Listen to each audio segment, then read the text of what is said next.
हरे राम राम राम हरे हरे। तेजे मन में मचबारे हलिया सोना लालन द्वारे, ओ ये मेरा नसीब बन जा, ये मेरा नसीब बन जा, ये मेरा नसीब बन जा, ये मेरा नसीब बन जा। तेजे मन में मचबारे, तेजे मन में मचबारे हलिया सोना लालन द्वारे, ये मेरा नसीब बन जा, ये मेरा नसीब बन जा, ये मेरा नसीब बन जा, ये मेरा नसीब बन जा, ये मेरा नसीब बन जा, ये मेरा नसीब बन जा।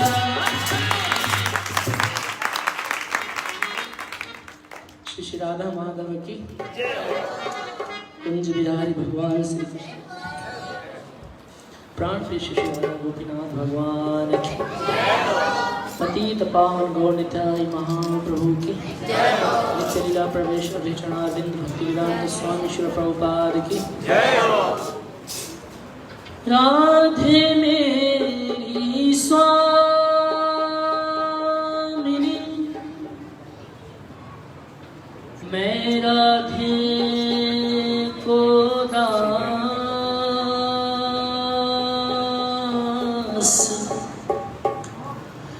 जन्म जन्म मोह दीजियो श्री वृंदावन वास। राधा तू बड़ भागनी कौन तपस्या की, तीनों लोक के नाथ हैं सो तेरो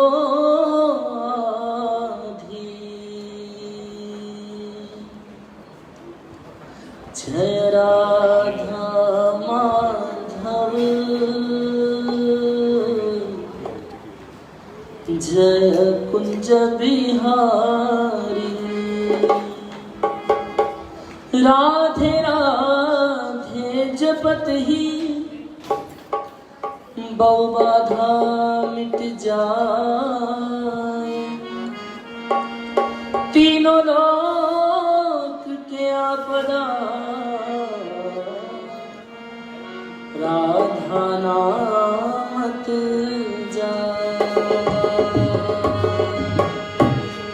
जय राधा माधव जय कुंज बिहारी,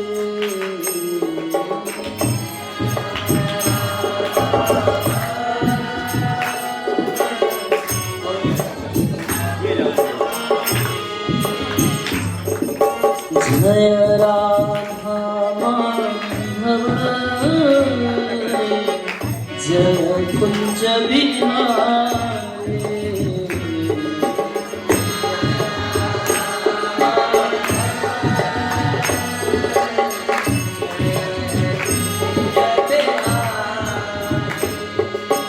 जय राधा माधव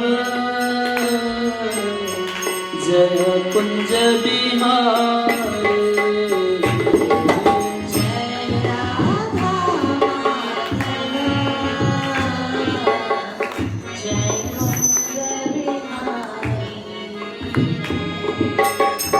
जय गोपी जन वल्लभा, जय गोपी जन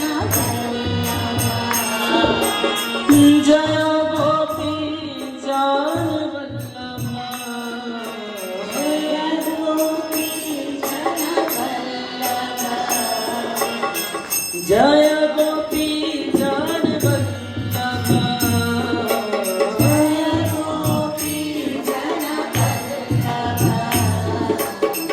जय गिरिवर धारे जय राधा माधव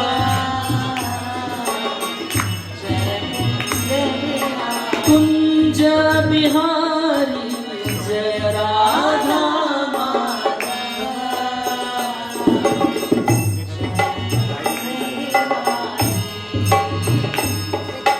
यशोदा नंदन ब्रज जन रांझन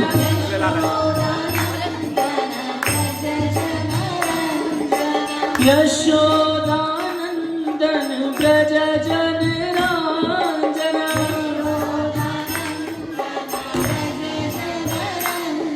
हो यशोदा नंदन ब्रज जन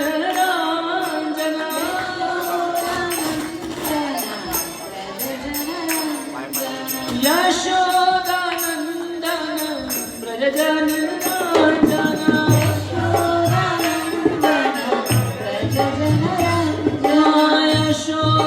यशोदानंदन ब्रज जन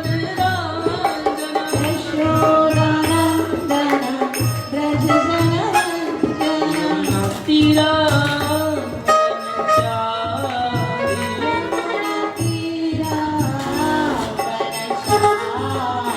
यमुना तीरा वनचारी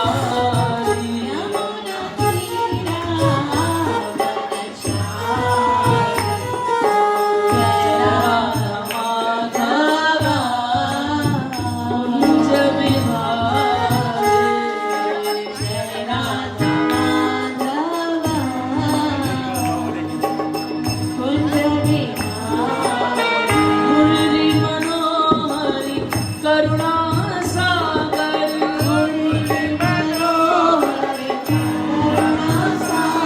हाँ मुरली मनोहरी करुणा सागर हाँ मुरली मनोहरी करुणा सागर मुरली मनोहरी करुणा सागर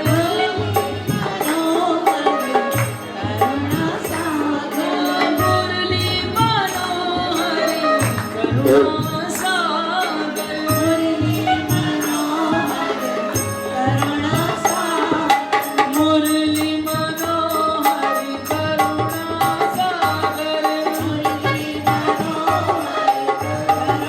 सागर हाँ मुरली मनोहरी करुणा सागर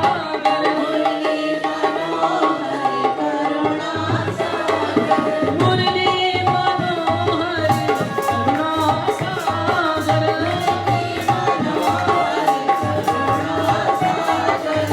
जय गोवर्धन धारी जय गिरिवर धारी जय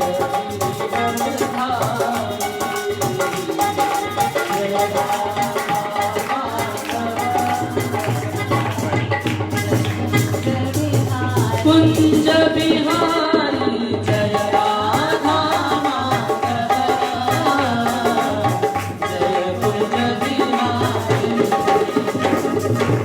श्री कृष्ण चैतन्य प्रभु नित्यानंद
प्रभुपाद की परम पावन पुरुषोत्तम अधिक मास की गौरा प्रेमानंद आयुलाल सभे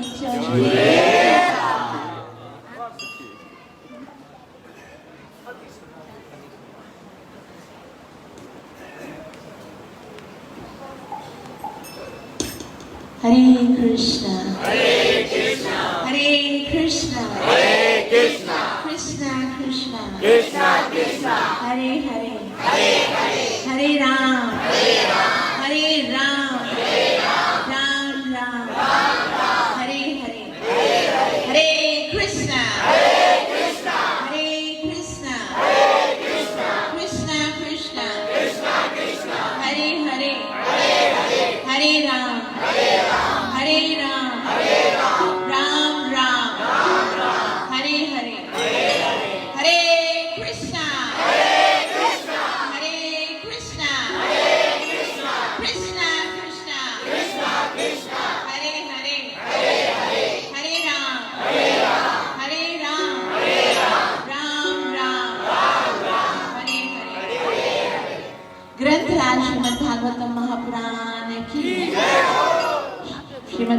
भागवतम की अत्यंत ही पवित्र और मनोहर आध्यात्मिक कथा में प्रवेश करने से पहले हृदय में जेके संसारी गालियों हली रही आहिनि, बुद्धि में जेके संसारी विचार हली रहा आहिनि, उन्हनि खे साइड में कयो, हथ जोड़े अखियूं बंद कयो ऐं हृदय में भगवान श्री कृष्ण सां गॾु श्रीमती राधा रानी जो दर्शन करे उन्हनि सां प्रार्थना कंदे बाॾाईंदे इहा विनती कयो त जीअं कृपा करे असांखे भगवत कथा श्रवण करण जो अवसर ॾिनो अथव, इन तरह सां बाज कयो ताकि असां इन कथा जो पूरो पूरो लाभ प्राप्त करे सघूं जेको आहे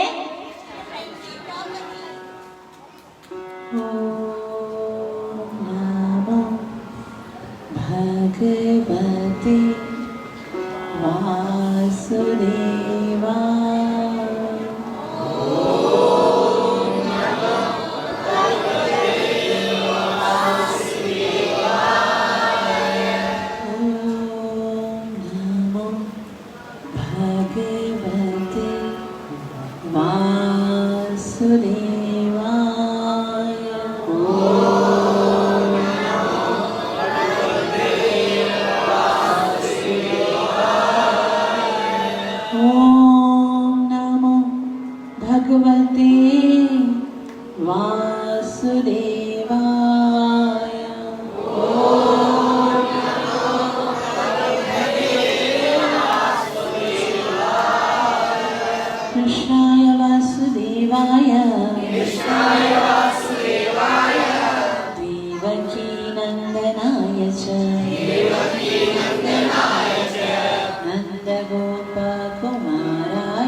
नमस्ते पंकजांग्रये,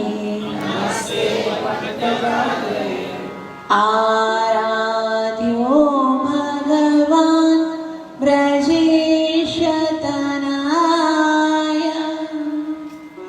तत्धाम वृंदावनम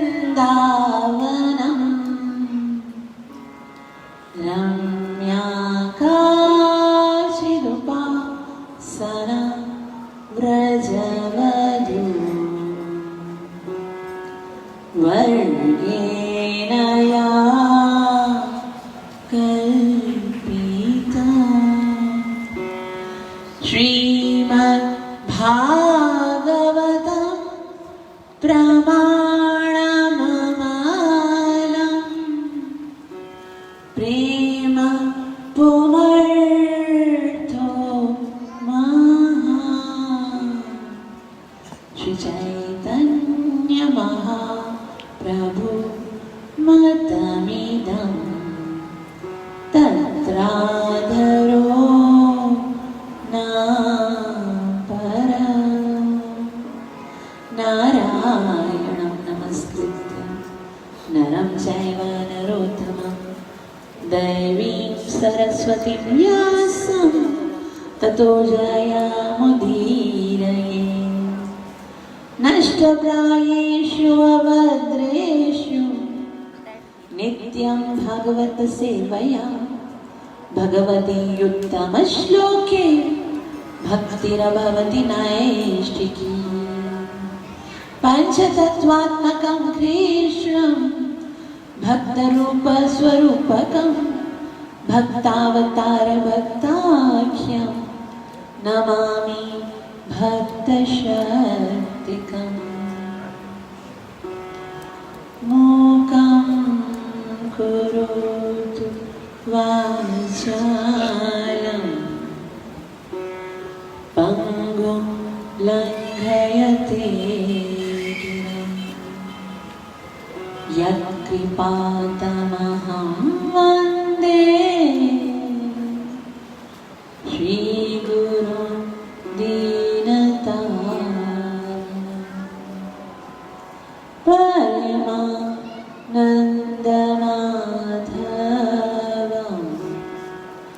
श्रीचैतन्य ईश्वर। ग्रंथ श्रीमद् भागवतम महापुराण की कलियुग आधार हरे कृष्ण महामंत्र की। हरे कृष्णा कृष्ण कृष्ण हरे हरे, हरे राम राम राम हरे हरे। जीअं त असां सभई हिते श्रीमद् भागवतम जी कथा श्रवण करी रहिया आहियूं ऐं सुबुह जे सत्र में असां श्रीमद् भागवतम जे 7 सिकंद में भगत प्रहलाद जी रक्षा करण जे लाइ कीअं नरसिंह भगवान खंबे मां प्रकट थियो ऐं हिरण्यकशिपु जो वध करे उन जो उद्धार कयो। इहा सुंदर कथा ऐं उन खां पोइ युधिष्ठिर महाराज खे नारद मुनि वर्ण आश्रम धर्म जो जेको सिद्धांत समझायो उन जी कथा ॿुधी। हाणे हींअर वरी असां श्रीमद् भागवतम जे 8 सिकंद खे हिते पढ़ण वारा आहियूं। हरे कृष्ण हरे कृष्ण। थोड़ो सो कंसंट्रेशन से साथ वेहंदा ताकि असां पाण भी कथा जो आनंद वठी सघूं ऐं ॿियनि खे भी डिस्टर्ब न कयूं। हरे कृष्ण कृष्ण कृष्ण हरे हरे, हरे राम। इहो जेको भागवत जो 8 सिकंद आहे उन में मनवंतरनि जी कथा आहे। मनवंतर माना जीअं हिन संसार में कोई भी शासन हलाइण जे लाइ गवर्नमेंट प्रेसिडेंट बनाईंदी आहे न, उन गवर्नमेंट खे हलाइण जे लाइ उन ई तरह सां भगवान जेको इहो संसार बनायो आहे न उन्हनि खे भी हलाइण जे लाइ जेके प्रेसिडेंट बणजंदा आहिनि न उन्हनि खे मनु चयो वेंदो आहे। ऐं ब्रह्मा जी जे हिकिड़े ॾींहं में 14 मनु बदिलजंदा आहिनि। ब्रह्मा जी जे हिकिड़े ॾींहं में 1000 चतुर्युगी थींदी आहे। पर ब्रह्मा जी जो हिकिड़ो ॾींहुं जेको आहे 4 अरब 32 करोड़ वर्षनि जो आहे ऐं उन में 1000 दफ़ा चतुर्युगी थींदी आहे। चतुर्युगी मतलब सतयुग, द्वापर, त्रेता ऐं कलयुग। इहो जेको आहे न 1000 दफ़ा जॾहिं गुज़रंदो आहे तॾहिं ब्रह्मा जी जो हिकिड़ो ॾींहुं थींदो आहे। मतलब सोचण जी ॻाल्हि आहे कि असांजा जीअं 24 घंटा गुज़रंदा आहिनि त हिकिड़ो ॾींहुं थींदो आहे न, ब्रह्मा जी जे हिकिड़े ॾींहं में छा थींदो आहे 1000 दफ़ा चतुर्युगी बीतजंदी आहे। हिकिड़े दफ़े छा थियो, हिकिड़ो संत आहे जंहिंजो नालो आहे उनजो रोमहर्षण। छा नालो? रोमहर्षण। उहो छा आहे, हिकिड़े दफ़ा एक सिज जे मतलब भगवान जो नाम जप करे रहियो हो, हरे कृष्ण कृष्ण कृष्ण हरे हरे, हरे राम राम हरे हरे।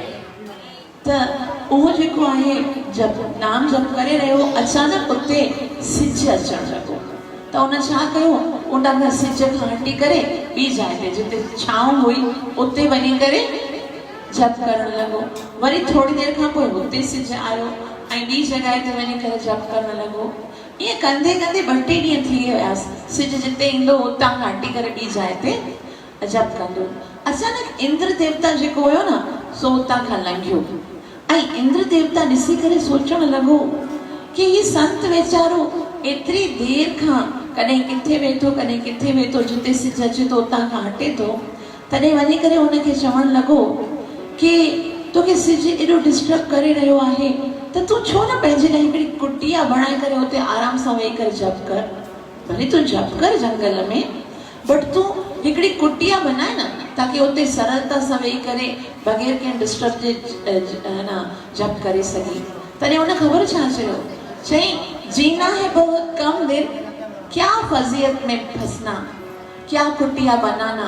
अॼु न सुभाणे ज़िंदगी ख़त्म थी वेंदी ऐं उन ज़िंदगीअ खे ख़त्म थियण वारी ज़िंदगीअ जे लाइ मां पहिरीं घर बनायां ऐं घर में एतिरो टाइम लॻी वेंदो उनखे सेटिंग करियां वो करियां, इन खां बहितर इहो समय बि बचाए करे नाम जप कयां। तॾहिं हुन चयो अच्छा त तुझे पास बिल्कुल थोड़ो समय आहे छा? उन जो न थोड़ो समय आहे त चए हाँ हिन संसार में जेको आहे उनखे त अॼु न सुभाणे वञणो आहे। तॾहिं ब्रह्मा इंद्र चयो उनखे कि छा तोखे ख़बर आहे त तुंहिंजी ज़िंदगी केतिरी आहे? माना उहो एतिरो वॾो संत हुयो त उनखे जीअं संतनि खे ख़बर हूंदी आहे न मुंहिंजी केतिरी, त उन सम्झो शायदि जल्दी वीचारो मरण वारो आहे, तंहिं करे करे नथो मञे। तॾहिं चई अच्छा तोखे ख़बर आहे छा तुंहिंजी ज़िंदगी केतिरी वधी आहे? चई हा। त उन जे शरीर ते घणा ई रोम हुआ। रोम मतिलबु रोआ हूंदा आहिनि न जेके वार, से घणा ई वार हुयासीं। त इंद्र चयसि, इंद्र खे ॿुधाई कि मुंहिंजो हिकिड़ो वार शरीर जो किरंदो आहे जॾहिं ब्रह्मा जी जो हिकिड़ो ॾींहुं गुज़रंदो आहे। ब्रह्मा जी ॾींहुं केतिरो वॾो आहे? 4 अरब 32 करोड़ वर्ष, माना चतुर्युगी 1000 दफ़ा गुज़रंदी आहे तॾहिं उनजे शरीर जो हिकिड़ो वार किरंदो आहे। ऐं उनजे शरीर ते एतिरा वार हुया, तंहिंजे करे उनजो नालो रोमहर्षण नालो रखियऊं, छाकाणि त उनजे शरीर ते घणा वार हुया न। त चई हींअर त मुंहिंजो हिकिड़ो वार किरंदो आहे जॾहिं ब्रह्मा जी जो हिकिड़ो ॾींहुं गुज़रंदो आहे, ऐं मूंखे इहो वरदान आहे कि जॾहिं मुंहिंजे शरीर जा सभई वार किरी वेंदा तॾहिं मरंदसि।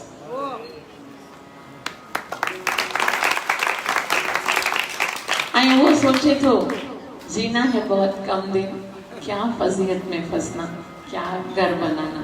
और असां जहिड़ा मूर्ख जेके अॼु ज़िंदा आहिनि, सुबुह जी पल भी ख़बर कोन आहे, सामान 100 बरस का फल का पता नहीं। और असां केतिरो त कंदा हे घर बनायूं, हे कयूं, हो कयूं, ये करना वो करना वो करना, और सॼी ज़िंदगी जेकी आहे ॿियनि कमनि में ख़तमु करे छॾींदा आहियूं ऐं भॻवान जे नाले खे ज़रा बि इम्पोर्टेंस न ॾींदा आहियूं। लेकिन वास्तव में चाहे ब्रह्मा जी जेतिरी बि ज़िंदगी हुजे, आख़िर त ख़तमु थी वेंदी। ऐं जेको बि ॿियो कमु कंदासीं उहो कुझु बि साथ न ॾींदो, इहो हरि जो नाम ई साथ ॾींदो। तंहिं करे प्रण करणो आहे कि हाणे असांखे कुझु समय भॻवान जे नाम जे साथ बिताइणो आहे, भॻवान सां प्रेम करण जे लाइ।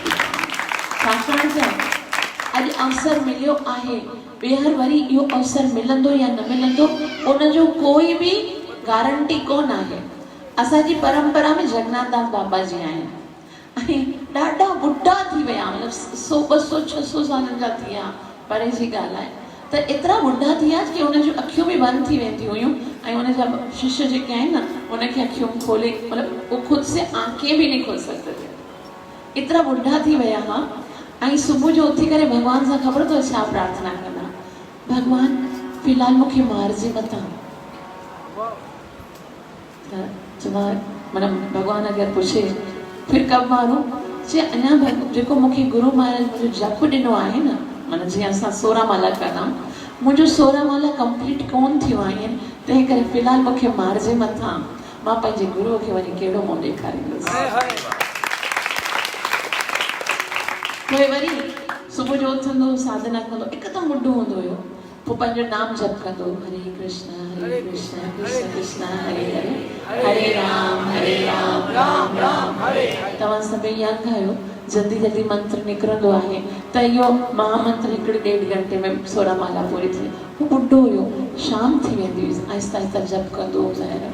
त जॾहिं जप पूरो थींदो हुयसि न, पोइ वरी भॻवान खे प्रार्थना कंदो, हे भॻवान हाणे मुंहिंजी साधना पूरी थी वई आहे, हाणे जेकॾहिं यमदूत खे मोकिलिणो त भले मोकिलिजे, मुंहिंजो जप पूरो थी वियो आहे। मतिलबु सिर्फ़ु इहो ई ज़रूरी आहे। असांखे चिंता केतिरी ॿियनि कमनि जी हूंदी आहे कि अब ये करना ये करना, चिंता होनी है ना। भगवान श्री कृष्ण श्रीमद भगवद गीता स्टार्ट करण जे टाइम ते 2nd चैप्टर जे 11 नंबर श्लोक में पहिरें श्लोक में अर्जुन खे हिकिड़ी ॻाल्हि चयो अथव, ज़बरदस्त, माना इन खां सुठो ॿियो कोई उपदेश थी नथो सघे। भगवान श्री कृष्ण अर्जुन खे चवनि था, अर्जुन सॼी पंहिंजी जेकी बि बुद्धि आहे, जेकी बि ज्ञान आहे, उनखे उंडेलंदी आहे 1st चैप्टर में। ऐं ॿिए चैप्टर में शुरू में भगवान अर्जुन खे चवे थो, अशुचन अशुचस्व प्रज्ञावादाश्च भासते गतासु ना गतासुश्च नानुशोचन्ति पंडिता। अर्जुन तो ॻाल्हियूं त पंडितनि जहिड़ियूं करे रहियो आहीं, पर जेके पंडित हूंदा आहिनि ना त उन्हनि जे लाइ शोक कंदा आहिनि जेके जीवित आहिनि, ना त उन्हनि जे लाइ शोक कंदा आहिनि जेके मरी विया आहिनि। भगवान आए ना, ऐसे क्यों नहीं बोला कि जेके पंडित हूंदा आहिनि से शोक कंदा ई कोन आहिनि। सीधी बात बोलने, जेके ज्ञानी आहिनि, पंडित माना ज्ञानी, जेके ज्ञानी आहिनि उहे शोक कंदा ई न आहिनि। लेकिन भगवान जो बोलते हैं ना, एक बात में हजारों मीनिंग्स होते हैं। मतलब जेके ज्ञानी आहिनि ना त जीवित जे लाइ शोक कंदा आहिनि, शोक माना दुख कंदा आहिनि, ना ई मरण वारनि जे लाइ शोक कंदा आहिनि। असां कंहिंजे लाइ शोक कंदा? असां सभु पंहिंजो पाण खे ज्ञानी समझंदा हो ना। अच्छा, पंहिंजे जीवन में ॾिसो किसके लिए शोक करते हैं, कंहिंजे लाइ दुख कंदा? जेके मरी वेंदा आहिनि उन लाइ दुख कंदा ना? या त जेके मरी वेंदा आहिनि उन लाइ दुख कंदा, या जेके जीवित आहिनि, उसको बेटा नहीं है, उसको बेटी नहीं है, उसको पत्नी नहीं है, उसका घर नहीं है, उसका ये नहीं है, उसको ये हो गया, उसको बीमारी हो गई, उसको उन लाइ दुख करना, वो फेल हो गया, उसका ये हो गया, उन लाइ या तो जीवित के लिए दुख करते हैं या तो मरी वेंदा। लेकिन भगवान ने कहा ॻाल्हियूं त वॾियूं पंडितनि वारियूं कंदा आहियो, लेकिन जेकी पंडित हूंदा आहिनि ना त जीते हुए लोगों के लिए दुख करते हैं, ना तो मृतक लोगों के लिए दुख करते हैं। यहाँ पर खत्म नहीं होता। पूछिए कोई पंडित दुख कंधा भी आहिनि छा? इससे तो बोला ही नहीं कि नहीं करते हैं, इट मीन्स तो करते होंगे ना, तो फिर किसके लिए करते हैं? वो इस बात के लिए दुख करते हैं जेके ज्ञानी आहिनि ना, कि केतिरनि जन्मनि खां भिटकी रहिया आहियूं, अॼु वरी जन्म मिलियो आहे मनुष्य जो, अञा ताईं भगवान सां प्रेम न थियो आहे। दुख करण जो सिर्फ हिकिड़ो ई कारण थी सघे थो, मैं अब तक कृष्ण से दूर क्यों? अब तक मेरे हृदय में भगवान के लिए प्रेम उत्पन्न क्यों नहीं हो रहा? हमको तुमसे प्यार क्यों नहीं होता? संसार सां एतिरो मोह थी वियो आहे, अञा ताईं भगवान जे लाइ हृदय जे अंदर तड़प छो न आहे? दुख थियणो आहे न, अगर कॾहिं भगवान जे साम्हूं रोअणो आहे न, त रो के असांखे संसार अञा ताईं छो थो वणे? छो अञा ताईं एतिरो सभु ॿुधंदा आहियूं सत्संगनि में, कथाउनि में, शास्त्रनि में, गुरनि खां, संतनि खां, कि जीवन जो मक़सदु सिर्फ़ु भगवान सां प्यार करणो आहे, भगवान खां प्राप्त करणो आहे, ऐं उन जे बावजूद भी हर वक्त बस संसार को चाहते रहते हैं, हर वक्त बस संसार को सोचते रहते हैं, संसार के लिए परेशान होते हैं। अब तक क्यों दिल में नहीं ऐसा होता कि ये जीवन अगर बीत गया तुम्हें प्राप्त किए बगैर, अगर इस जीवन में नहीं मिले तो ना जाने फिर कब ऐसा अवसर मिलेगा, कब मनुष्य का देह मिलेगा, कब बार बार जन्म लेना पड़ेगा, और अभी भी पहली बार थोड़ी आए हैं, ना जाने कितने साइकिल्स को पार करके आए, ना जाने कितने जन्मों को क्रॉस करके आज भगवान ने अवसर दिया है, मनुष्य का देह दिया है, और आज भी हृदय के अंदर कोई तड़प नहीं भगवान के लिए, भगवान का नाम जप करने के लिए, भगवान से प्रेम करने के लिए। दुख करने की बस यही बात है।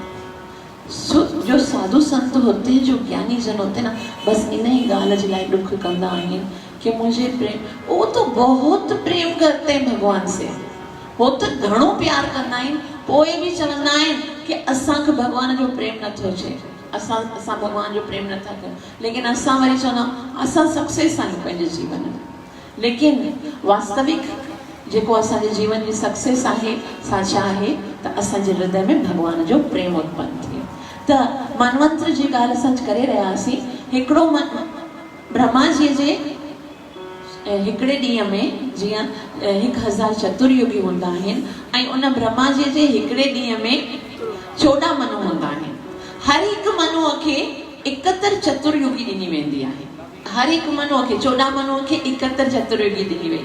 ऐं हींअर कहिड़ो मनु हली रहियो आहे ख़बर अथव? टोटल केतिरा मनु आहिनि? 14। ठीक है, 14 आहिनि ऐं 71 चतुर्युगी ताईं उनखे राज करणो हूंदो आहे हिकिड़े मनु। हींअर न 7 मनु हली रहियो आहे। टोटल घणा हूंदा आहिनि? 14 हूंदा आहिनि। हींअर कहिड़ो हली रहियो आहे? 7। मतिलबु हींअर ब्रह्मा जी जा 50 साल पूरा थी विया। ठीक है, 50 साल जो थी वियो, अञा 14 बता न। त ब्रह्मा जी जो सॼो पूरो कल्प कंप्लीट थींदो आहे न। भगवान श्री कृष्ण गीता में ॿुधाइनि था, कल्पक्षये पुनस्तानि कल्पादो विसृजाम्यहम्। कल्प जो अंत थियण ते हिन सॼे संसार ते प्रलय थी वेंदी आहे ऐं ॿिए कल्प जी शुरूआत में मां पुनः इन संसार जी सृष्टि कंदो आहियां। मतिलबु अञा ताईं असांजे पास ब्रह्मा जी जा 50 वर्य ऐं 7 मनु आहिनि जेको महाप्रलय थियण ते हिकिड़ो कल्प कंप्लीट थींदो आहे, पोइ प्रलय थींदी आहे ऐं उन खां पोइ ब्रह्मा जी जो जॾहिं 100 वर्य पूरा थींदा आहिनि त पोइ महाप्रलय थींदी आहे।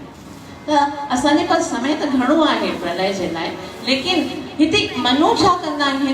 जेके मनु हूंदा आहिनि, नवो जेको सिकंद आहे, पहिरें अध्याय में 7 मनुअनि जो वर्णन आहे। पहिरियों मनु कहिड़ो आहे? स्वयंभू मनु आहे ऐं स्वयंभू मनु खे ब्रह्मा जी चवे थो कि तूं सृष्टि कर।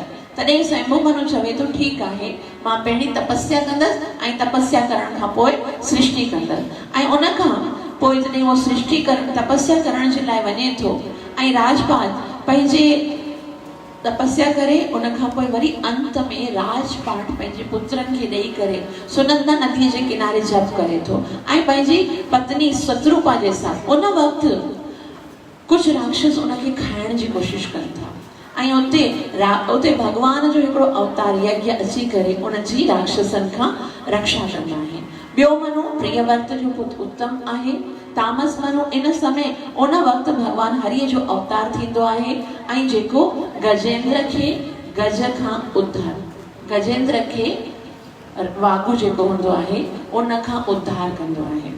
ऐं हिन 8 सिकंद में सतधर्म में 3 विशेष ॻाल्हियूं जेकियूं आहिनि, यानी गजेंद्र जी कथा हाणे शुकदेव गोस्वामी ॿुधाइनि था कि हिकिड़ो त्रिकूट पर्वत हूंदो आहे। त्रिकूट जो मतिलबु आहे उन जा 3 शिखर हूंदा आहिनि, चोटियूं हूंदियूं आहिनि न पर्वत जूं, हिकिड़ी सोने जी आहे, हिकिड़ी चांदीअ जी आहे, हिकिड़ी लोहे जी आहे, त हिकिड़ी तांबे जी आहे। त इहे जेके आहिनि न 3 पर्वत जूं चोटियूं हूंदियूं आहिनि ऐं उहो जेको त्रिकूट पर्वत आहे सो क्षीर सागर सां घिड़ियो पियो आहे। मतिलबु पर्वत विच में पर्वत आहे ऐं चारों ओर क्षीर सागर आहे।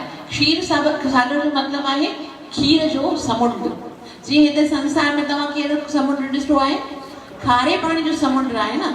ईअं ई अलॻि अलॻि जॻहुनि ते भॻवान जी सृष्टि जेकी आहे न उते अलॻि अलॻि समुंड आहिनि। किथे खीर जो समुद्र आहे, किथे गन्ने जे रस जो समुद्र आहे, त किथे घी जो समुद्र आहे। त कोई माण्हू सोचे तो वेंदा ऐसे कैसे हो सकता है भाई, खीर जो समुद्र कीअं थो थी सघे? एतिरो सारियूं कोई गांव हूंदो छो जंहिंजो खीर हिन में लूहे करे समुद्र बनायो हूंदो। लेकिन उन्हनि खां आचार्य गण इहो पुछनि था, तव्हां लूण वारे पाणी जो समुद्र त ॾिठो आहे न? ॾिठो आहे न, उहो त पंहिंजी अखियुनि सां। हाणे असांजा करतूत अहिड़ा आहिनि कि बसि एतिरो ई समुद्र ॾिसी सघूं था।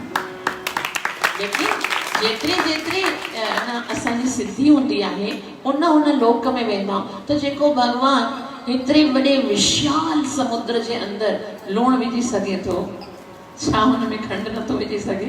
छा हुन में घी नथो विझी सघे? छा हुन में खीर नथो विझी सघे? त भगवान अलॻि अलॻि समुद्र बनाया आहिनि। 7 समुद्र हूंदा आहिनि न, अलॻि अलॻि समुद्र हूंदा आहिनि। त उहो जेको त्रिकूट पर्वत आहे न सो विच में आहे ऐं चारों ओर खीर जो समुद्र आहे।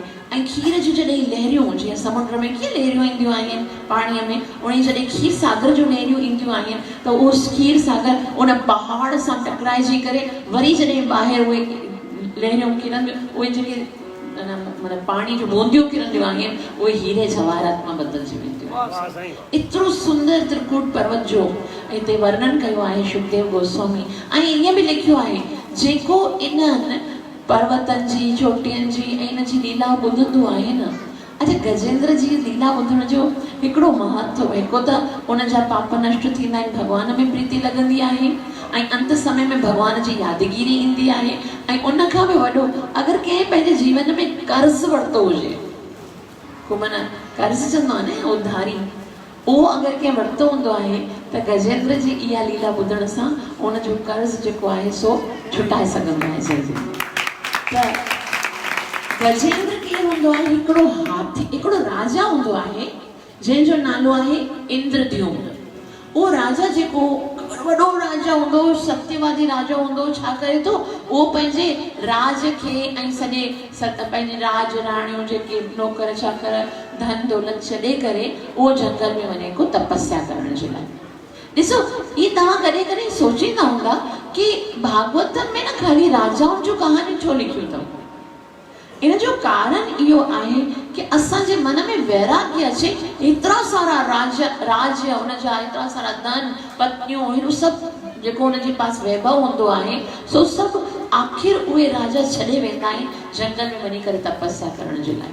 त असांजे मन में बि अचे कि असांजे पास त कुझु आहे कोन्हे, पोइ बि चिंबड़िया पिया आहियूं घर खां, वञूं हाणे असां बि भॻवान जो नाम वठी करे पंहिंजे जीवन में।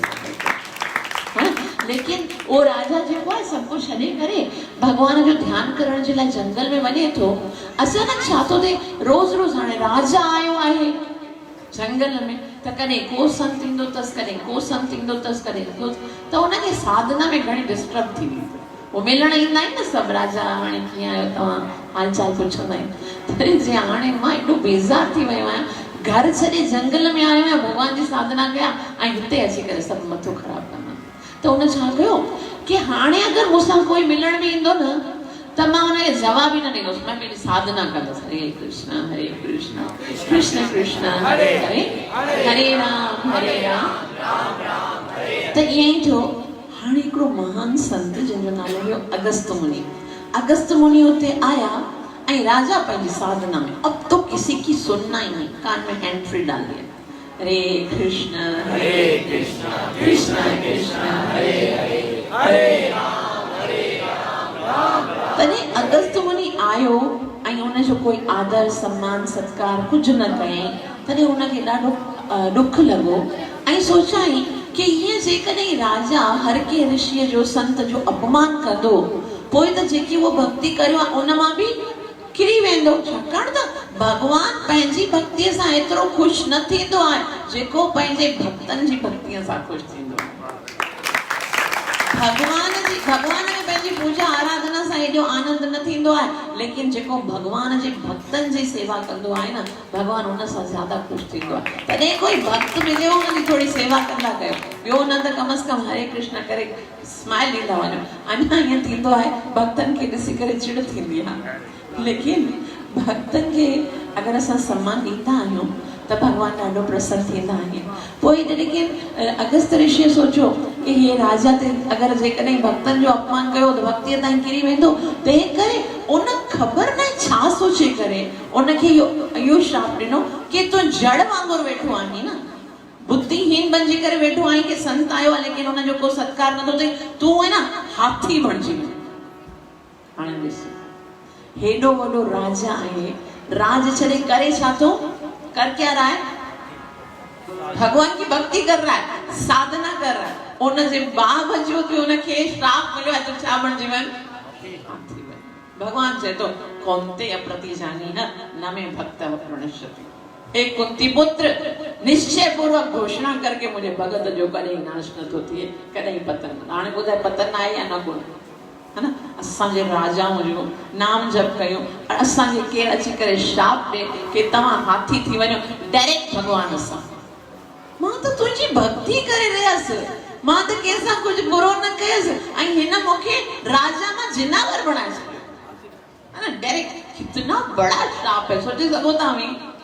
लेकिन उन टाइम ते राजा कुझु न चयो, आसानी सां जेको श्राप मिलियो उनखे स्वीकार कयईं ऐं ॿिए जन्म में उहो हाथी बणिजी वियो। हाथी बि कहिड़ो, गजेंद्र। गज चवंदा आहिनि हाथी खे, इंद्र माना राजा। सभिनि जेके वैसे त जंगल जो राजा केरु हूंदो आहे, शेर हूंदो आहे, लेकिन हे गजेंद्र अहिड़ो राजा हुयो कि वॾा वॾा शेर चीता टाइगर जॾहिं गजेंद्र आवाज़ कंदो हुयो न सभु वञी करे पंहिंजे बिलनि में छुपी वेंदा हुया। जॾहिं वो गजेंद्र हलंदो हुयो न तॾहिं पूरे जंगल खे सभई जेके पेड़ वॾा वॾा हूंदा हुआ उन्हनि सभिनि खे केरे करे हाईवे बनाए करे वेंदो हुयो ऐं उनजे साथ अकेलो न वेंदो, उनजे साथ घणियूं ई पत्नियूं घणा ई बालक ईअं सॼी हाथियुनि जो झुंड ईंदो हुयो। हिकिड़ी दफ़ा छा थियो, उहो गजेंद्र जेको आहे पंहिंजी सॼी टीम खे वठी करे वञी रहियो हो ऐं उन समय गर्मीअ जो सीज़न हो ऐं उते छाकाणि त सोने चांदी वग़ैरह जा एॾा पहाड़ हुया न त उन्हनि सां सूर्य जी रोशनी टकराइजी करे और बि तेज़ गर्मी थियण लॻी ऐं हाथी खे जॾहिं गर्मी लॻंदी आहे न तॾहिं उहो पाणी ॻोल्हींदो आहे कि पाणीअ में वञी करे शावर करण जी दिलि चवंदी अथसि। पोइ ॻोल्हे थो किथे पाणी मिले त उते ई उन जाइ ते हिकिड़ी नदी हुई पाणीअ जी। उते वञी करे सोचे थो कि वञी करे हाणे मां पाण सनानु कयां ऐं पाणी पीआं। लेकिन पाणीअ जी प्यास त सभिनि खे लॻी हुई, ॿिया बि घणा ई हाथियूं हुयूं हुनजे साथ ऐं हुनजा ॿार बि हुया। लेकिन उन्हनि खे चयऊं कि रुक अवी हिते ई ॿार बीहो, नदीअ में त जिनावर बि हूंदा आहिनि, मता न तव्हांजे पेर खे झञनि, मां तव्हांजे लाइ पाणी भरे थो अचां, मां पाण पी करे पोइ तव्हांजे लाइ पाणी भरे थो अचां। त कॾहिं कॾहिं ईअं लॻे थो कि परीक्षित महाराज जे पास हाणे घणा ॾींहं बता हूंदा, असांजे पास घणा ॾींहं बता आहिनि? मतलब कथा जा 7 हरू तव्हां व्यर्थ वठंदा आहियो। 4 ॾींहं बता आहिनि। परीक्षित महाराज अभी 8वां सिकंद रहता है ना, 8वां सिकंद चल रहा है, 9, 10, 11, 12 4 सिकंद बाकी बता, लगभग उन्हनि के पास भी 4 ॾींहं बता हूंदा। त लेकिन उन टाइम ते परीक्षित महाराज के शुकदेव गोस्वामी हाथीअ जी ॻाल्हि थो ॿुधाए, भगवान जी ॻाल्हि ॿुधणु घुरिजे, हाथी। लेकिन ये हाथी की कहानी नहीं है। हिकिड़ी ॻाल्हि ॿुधो, जॾहिं बि तव्हां भागवत ॿुधो न, तव्हांखे ईअं न लगे मैं उसकी कथा सुन रहा हूं। क्या सोच के सुनना है कि मैं अपनी कथा, ये कैरेक्टर कोई और नहीं, मेरी बात हो रही है। त आचार्य ॿुधाइनि था हाथी ॿियो कोई न आहे, हाथी असां आहियूं।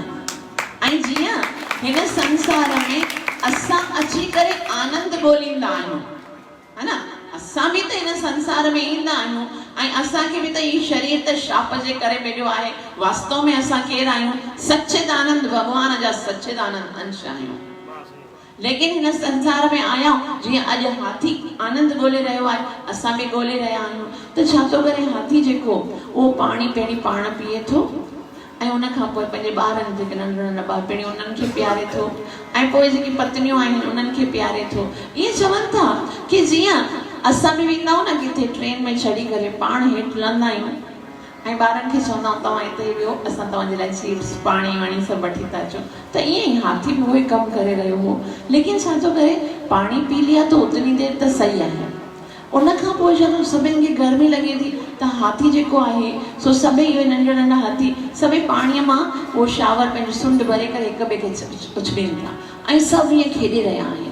उन ई टाइम ते एतिरी देरि थी वई जेको नदीअ जे अंदरि हिकिड़ो मगरमच्छ रहंदो हुयो ऐं मगरमच्छ ॾिठो कि ही हाथी मुंहिंजे क्षेत्र में अची करे तपाए रहियो आहे। एतिरी देरि सां हाथी जॾहिं पाणीअ में आयो आहे त पाणी उछले थो पियो, मगरमच्छ डिस्टर्ब थी वियो ऐं मगरमच्छ सोचो कि इहो मुंहिंजे क्षेत्र में अची करे मूंखे डिस्टर्ब करे रहियो, हाणे हिनखे मूंखे सबक सेखारणो पवंदो। सेम हमारे साथ भी ऐसा है।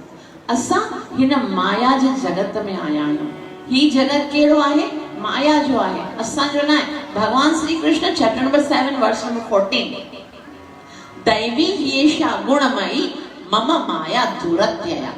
ही जेके मुंहिंजी माया आहे न, इन मायामय संसार खे पार करण दुरत्यया ॾाढो कठिन आहे। पोइ पुछजे भगवान पार त करणो ई आहे, तूं को सवलो उपाय भी ॿुधाए। भगवान चए जेकॾहिं उपाय ॿुधाइणो, उपाय आसान आहे, क्रॉस करना मुश्किल है, उपाय आसान है। तो क्या उपाय है? कुछ नहीं करना। भगवान चयो दैवी ह्येषा गुणमयी मम माया दुरत्यया। अपनी कोशिश से, अपनी शक्ति से, अपनी ज्ञान से, अपनी बुद्धि से इसको पार करना कठिन है, लेकिन माम एव यो प्रपद्यन्ते माया में ताम तरन्ति ते। बस तव्हां खे जेकॾहिं इन माया खे क्रॉस करणो आहे, हिकिड़ो ई कमु करणो आहे, मुंहिंजी शरण में अचो। कोई पुछंदा सभई शरण में आयो? कोई पुछंदासीं असां शरण में आयूं आप भगवान जी, लेकिन किसी शरण में कभी किसी से पूछो तो ना बोल देना काफी है क्या? असां सरेंडर आयूं। सरेंडर जो मतलब भी खबर अथव?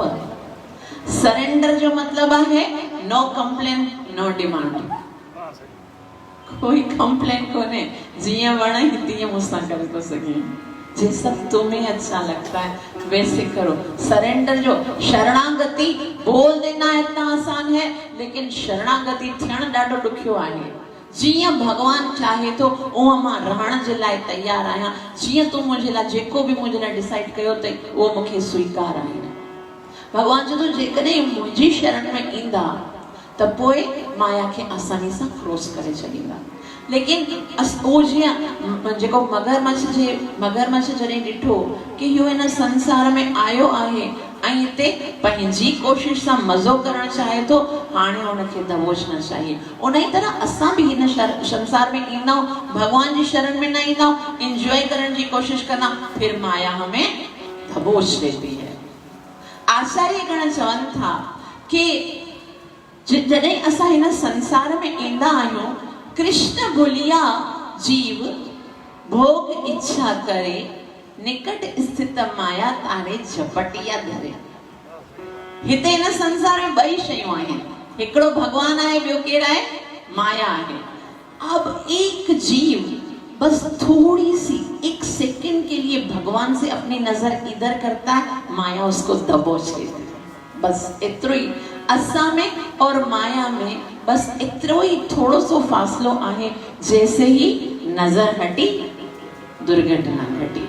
जीअं ई भगवान सां असांजो नजर हटंदो आहे न, माया तो हर समय इस ताक में रहती है कि कॾहिं इहो जीव भगवान खां परे थे ऐं थोड़ो भगवान खे विसारे त मां उनखे दबोचे वठां। अपनी सुरक्षा चाहते हो तो सुरक्षा कवच बना दो।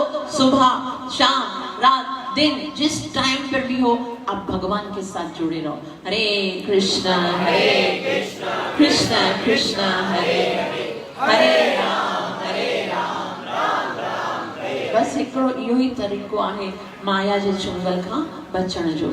लेकिन हाथीअ तो हुन टाइम ते भगवान खे यादि न कयो, वाॻो हुनजो पेर जले छॾियो। पेर जो जॾहिं वाॻो नोकीला ॾंद जेके हुया हाथीअ जे टंग में बिल्कुलु घुसी विया ऐं हाथी सोचो मां त एतिरो शक्तिशाली आहियां, मां त हिकिड़े ई झटके में हिन खां पंहिंजो टंग खे छॾाईंदुसि। लेकिन जीअं ई कोशिश कयां, वाॻो और बि तेज़ हुन जा जेके ॾंद जेके आहिनि गड़े छॾियईं हुन जे पेर में ऐं और भी वो तड़पण लॻो। हाथी ने फिर कोशिश की, उसने और उसको तेजी से काबू कर दिया। ईअं कंदे कंदे हाथी खे जॾहिं हिकदमि तेजी सां काबू करे छॾियईं, तॾहिं छा थियो? हाथी सोचो हाणे मूंखे हिन सां युद्ध करणु घुरिजे। वो युद्ध करण लॻो। कॾहिं हाथी वाॻो खे ॿाहिरि थो कढे त कॾहिं वाॻो वरी हाथीअ खे पाणीअ में थो वठी वञे। ईअं युद्ध कंदे कंदे कंदे हिकिड़ो 1000 वारी गुज़री विया। घणे दफ़ा त हाथी जेको आहे सो कोशिश कंदो हुयो, लेकिन जॾहिं हाथी पंहिंजी कोशिश में नाकाम थियो त उन जा जेके ॿियूं जेके हथनियूं वग़ैरह हुयूं, उन छा कयो? उन्हनि खे छिकण जी कोशिश कई। कीअं कयां? भागवत में कथा लिखियल आहे कि हिकिड़े हाथी जेकी आहे न, उन जे पुछ मतिलबु सुंड सां उन जी पुछ जड़ी, ॿियो हाथी वरी उन जे सुंड सां उन जी पुछ जड़ी, ईअं हिकु चेन बनाए करे उन खे खींचण लॻा। लेकिन उन सां उन्हनि जी बि ताक़त कम न आई, छाकाणि त वाॻो जे पकड़ण सां उहो जेको हाथी जेको हो उनखे एॾी तकलीफ़ हुई कि उहो जोर लॻाए न थी सघियो। तंहिं करे ॿियूं जेके हथनियूं हुयूं, उन जा जेके ॿार हुआ, से सभु हारजी विया ऐं सभु उनखे छॾे विया। केर बि उनजे साथ न रहियो ऐं उहो हाथी अकेलो रही वियो। हिकिड़ो 1000 ताईं युद्ध ऐं देवता आकाश में बीह करे उहो युद्ध ॾिसण लॻा कि आखिर हेतिरी वरियनि ताईं कुछ खा नहीं रहा हाथी। लेकिन हिते चवनि था कि हाथी जेको आहे सो खुशकी जो जानवर आहे ऐं जेको वाॻो आहे सो पाणी जो जानवर। पाणी में रही करे उनखे कुझु न कुझु खाइण लाइ मिली रहियो हो, लेकिन हाथीअ खे त कुझु बि खाइण पीअण लाइ न मिलियो त धीरे धीरे उनजी शक्ति बिल्कुलु ख़त्म थियण लगी। सेम वही हमारे साथ होता है। असां भी हिन संसार में ईंदा आहियूं ऐं काल रूपी वाॻो असांखे पकड़े छॾींदो आहे। छाकाणि त असां हिन संसार जा आहियूं कोन आहियूं। हिन संसार इहो जेको संसार आहे न, असांजे लाइ सुइटेबल जॻह कोन आहे। ही संसार में माया जी राजधानी आहे, तंहिं करे माया जोर आहे ऐं असांजी शक्ति क्षीण हूंदी आहे। असां माया सां मुक़ाबिलो नथा करे सघूं त धीरे धीरे काल रूपी सर्प, काल रूपी वाॻो जेको आहे सो असांखे जकड़े छॾींदो आहे। जीअं अॼु असांखे लॻे थो हाथीअ खे वाॻो पकड़ियो आहे न, उन ई तरह सां अॼु असांखे बि काल रूपी वाॻो पकड़ियो आहे। काल रूपी माना समय। अॼु ॾिसो, जंहिंजी जेतिरी आयु आहे, को 20 साल जो आहे, को 30 साल जो आहे, को 40 साल जो आहे, को 50 साल जो आहे, इतना तो उहो वाॻो तव्हांखे निगले बि वियो आहे, है ना? कंहिंखे टंग ताईं, कंहिंखे घुटने ताईं, कंहिंखे कमर ताईं, कंहिंखे त 80 60 80 साल जा जेके हूंदा आहिनि उनको तो गर्दन तक निकल लिया है। और अञा ताईं असां सोचूं था करना क्या है संसार में, एंजॉय करना है। आचार्य ॿुधाइनि त हिकिड़ो नांग हूंदो आहे, हिकु फोटो ॾेखारियां बचपन में शायदि असां ॾिठी हुईसीं कि हिकिड़ो नांग हूंदो आहे, हुनजे मुख में ॾेॾर हूंदो आहे। ॾेॾर जेको आहे उहो सॼो अधु त हुनजे मुंहं में हूंदो आहे, बसि हुनजी जेकी जिभ वारो पोर्शन हूंदो आहे सो ॿाहिरि हूंदो आहे, ऐं उहा जिभ कढी करे उहो ॾेॾर कोई कीड़ो खाइण जी कोशिशि कंदो आहे। मतिलबु पाण हाणे मरण वारो आहे, लेकिन अभी भी क्या सोच रहा है कि मुझे एंजॉय करना है। वो ये हाल है, वो इसीलिए बनाया कि हमको दिखा रहे हैं कि आप ये कर रहे हो। अरे हाणे त अध जिंदगी गुजरी वई आहे, बाकी ना जाने केतिरो बतो आहे, पंहिंजे उद्धार जो सोचो। लेकिन हाथी जेको आहे सो कमज़ोर थी वियो। उन टाइम ते जॾहिं हाथी ॾिठो कि हाणे त मुंहिंजी शक्ति बि कम नथी अचे, मुंहिंजा सभई संबंधी बि मूंखे छॾे विया आहिनि, त उन टाइम ते जेको गजेंद्र आहे न सो हिकिड़ी प्रार्थना थो करे भगवान सां। त इन प्रार्थना एतिरी सुंदर आहे। इन प्रार्थना में जे ॿुधाइण जो कारण छा आहे कि जॾहिं जीव जे मथां आपत्ति अचे, विपत्ति अचे, संकट अचे, त उन जो अगरि कोई रक्षा करे सघे थो त सिर्फ़ और सिर्फ़ भगवान ही करे सघे थो। संसार कॾहिं असांजी रक्षा नथो करे सघे।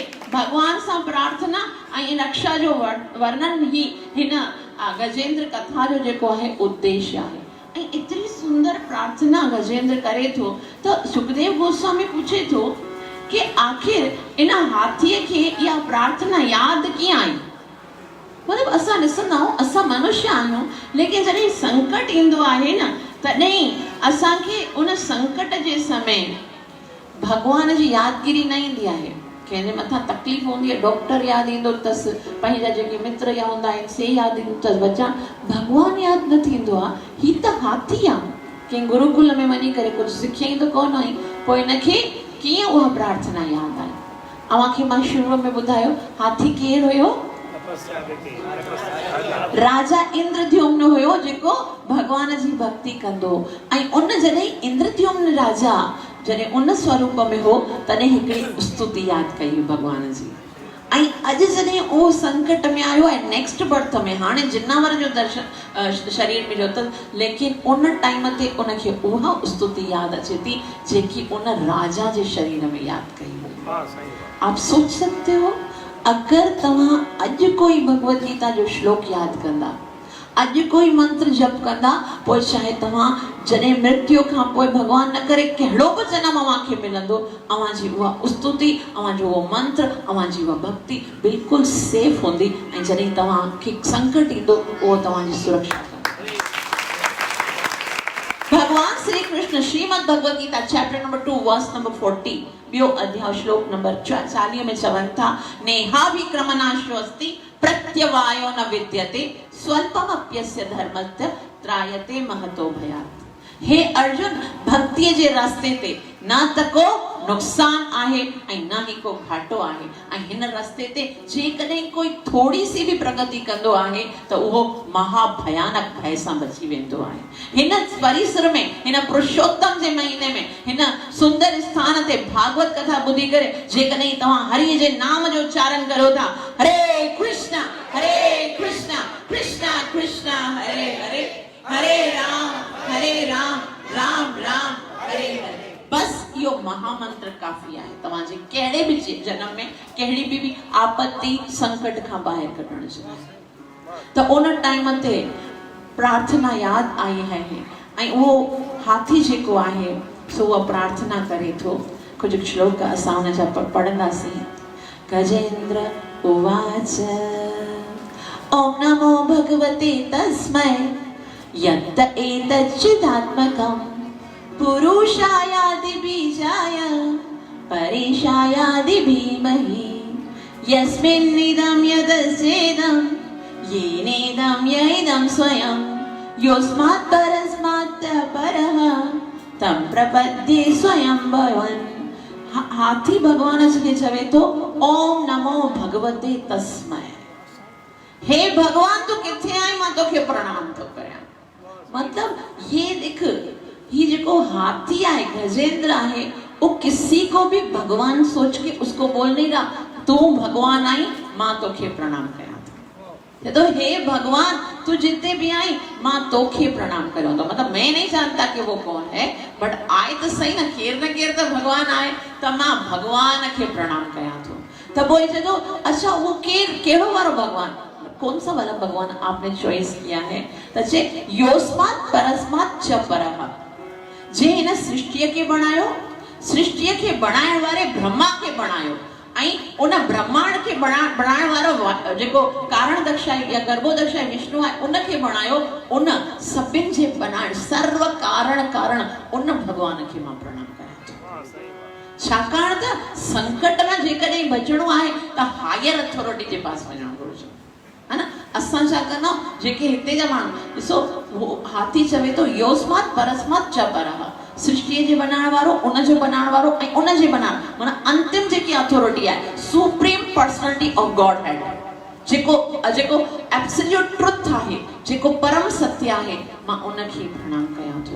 छाकाण त उहो ई मुझे इन तकलीफ़ मां मुखे बचाए सके थो। ऐं भगवान खे चवे थो मादिक प्रपन्न पशुपाश विमोक्षणाय मुक्ताय भूरि करुणाय नमो लयाय स्वांशेन तपनो भ्रम समति क्षणोय। तो माद्रिक प्रपन्न पशुपाश, मां पाण पशु आया, यो न सोचो कि वो हाथी प्रार्थना कर रहा है, ये सोचो कि मेरे ऊपर जब भगवान, कभी भगवान ना करे कभी कोई संकट आएगा तो मैं भगवान से ऐसे प्रार्थना करूंगा। माद्रिक प्रपन्न पशुपाश विमोक्षणाय, मां पाण पशु आया, तो असां चवंदासीं भई असां त पशु कोन आहियूं, असां तो मनुष्य आहियूं, लेकिन मनुष्य जहिड़ा कार्य किथे था कयूं? कार्य तो वही आहार निद्रा भई मैथुन खाते आ पशु, मनुष्य जहिड़ो कोई कार्य।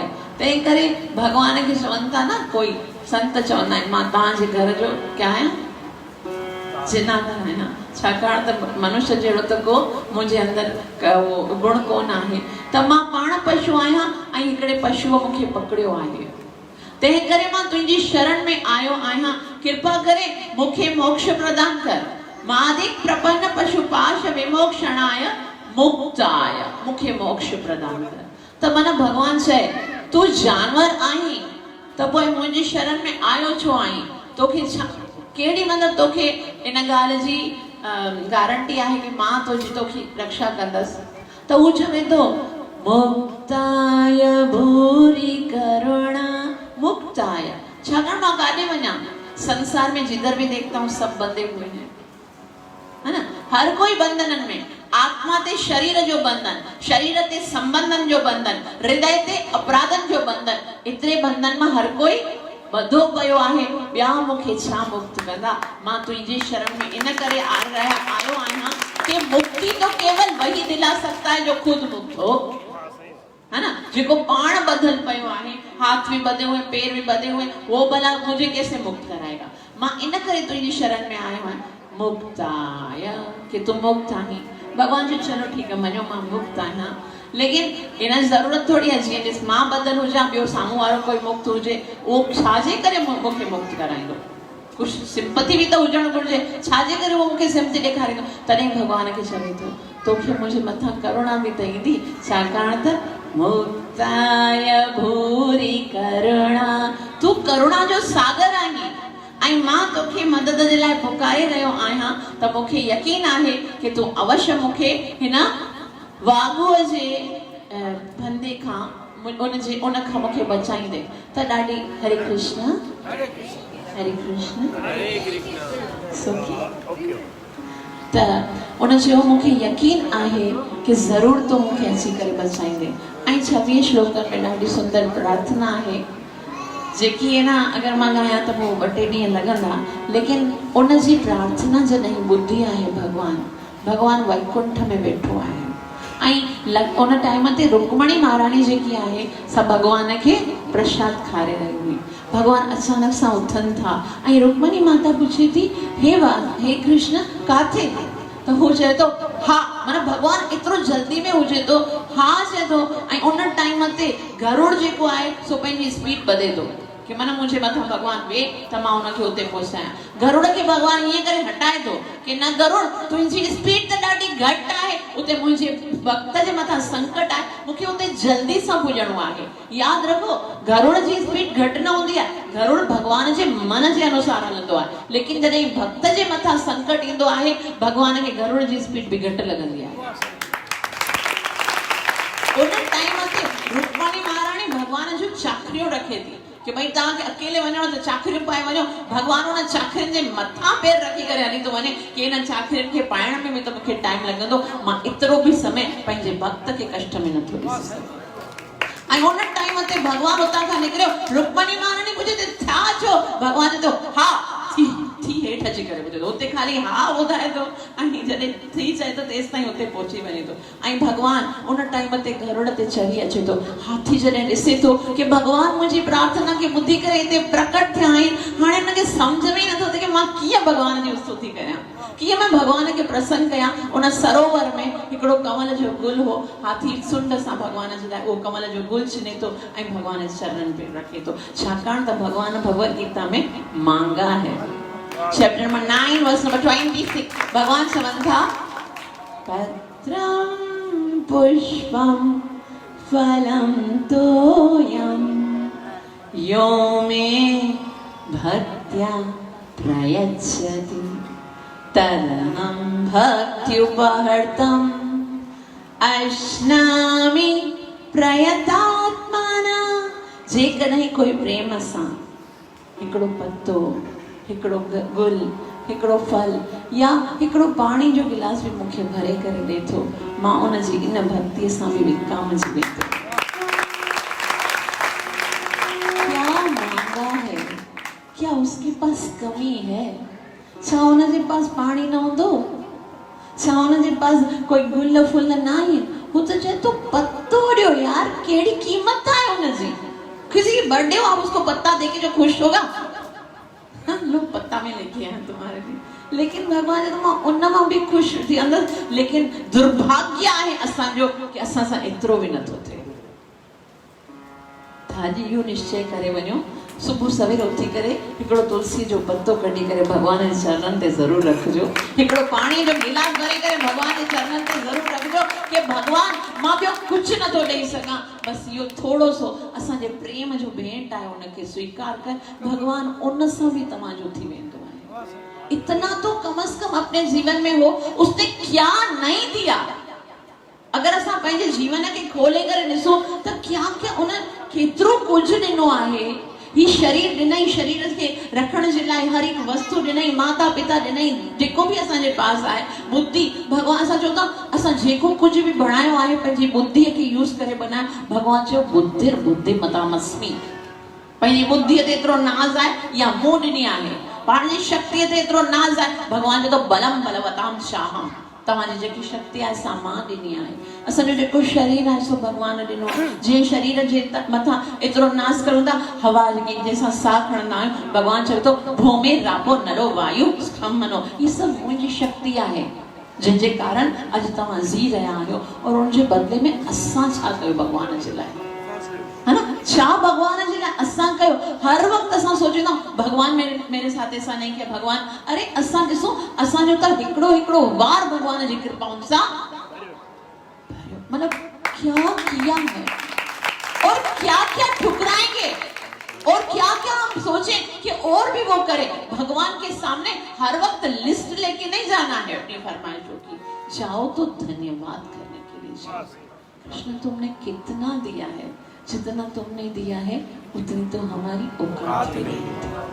तो गजेंद्र जेको आहे भगवान खे हिकिड़ो गुल खणी करे ॾे थो, भगवान उन सां ॾाढो प्रसन्न थिए थो। ऐं भगवान गजेंद्र जी प्रार्थना ॾिसो, जॾहिं बि संकट अचे न असांखे कोई न कोई प्रार्थना, असांजे गुरु महाराज चवनि था कि संकट जे समय प्रार्थना यादि हुजणु घुरिजे। पोइ अॼु चवंदासीं भई हे 36 श्लोक भागवत जा हेॾा वॾा मां तव्हांखे त यादि थियनि था, असां सां नथो पुॼे। पोइ असां कीअं भगवान खे मन प्रसन्न कयूं जॾहिं भगवान अचे। आपको कुछ याद नहीं करना, 16 अक्षर का छोटा सा मंत्र है। जब भी आप भगवान के सामने जाओ ना, बस उसको 3 दफा पुकारो, हरे कृष्णा कृष्णा कृष्णा हरे हरे, हरे राम राम राम, बस बेरो ही पार। सवलो आहे।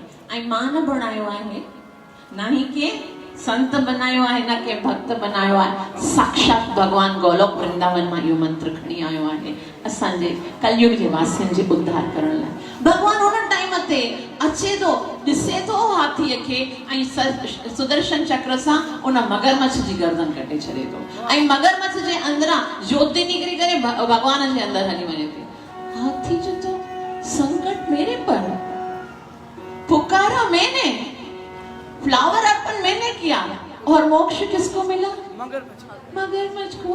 भगवान मुख्य मुक्ति मिलण घुरजंदी हो ना, मां तोखे पुकारियो, भगवान जो तो छा कयां। साधवो हृदयम मय्यम साधुनां हृदयम तवम मदन्यन्ते न जानाति नाहं तेभ्यो मनागति अहं भक्त पराधीन या स्वतंत्रमिवो द्विज।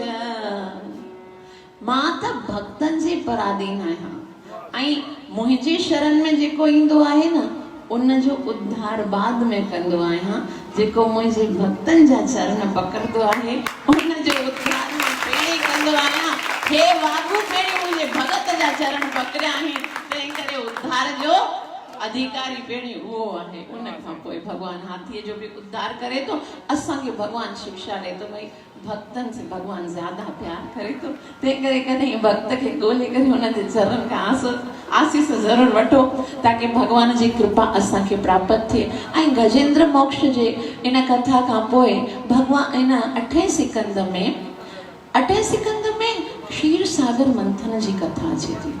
छाकाणि त हिकिड़े दफ़े छा थो थिए कि देवताओं के पास कोई शक्ति न होती है। जॾहिं देव असुर संग्राम तो होता रहता है, फाइटिंग हलंदी रहंदी आहे, ऐं जेके राक्षस हूंदा आहिनि उन्हनि जो जेको गुरु हूंदो आहे सो हूंदो आहे शुक्राचार्य। उन्हनि जे पास संजीवनी विद्या आहे। देवताओं जे जॾहिं मृत्यु थींदी आहे उनखे जीतण वापसि हिन ज़िंदा करण जे लाइ उन्हनि जे पास कोई शक्ति न हूंदी आहे, ऐं असुरनि जे पास छा हूंदो आहे? संजीवनी विद्या हूंदी आहे। त पोइ उहे देवता जेको हुया से घणा परेशान थिया, छाकाणि त उन्हनि जॾहिं युद्ध कई देवता हारजी विया ऐं असुर जीती विया।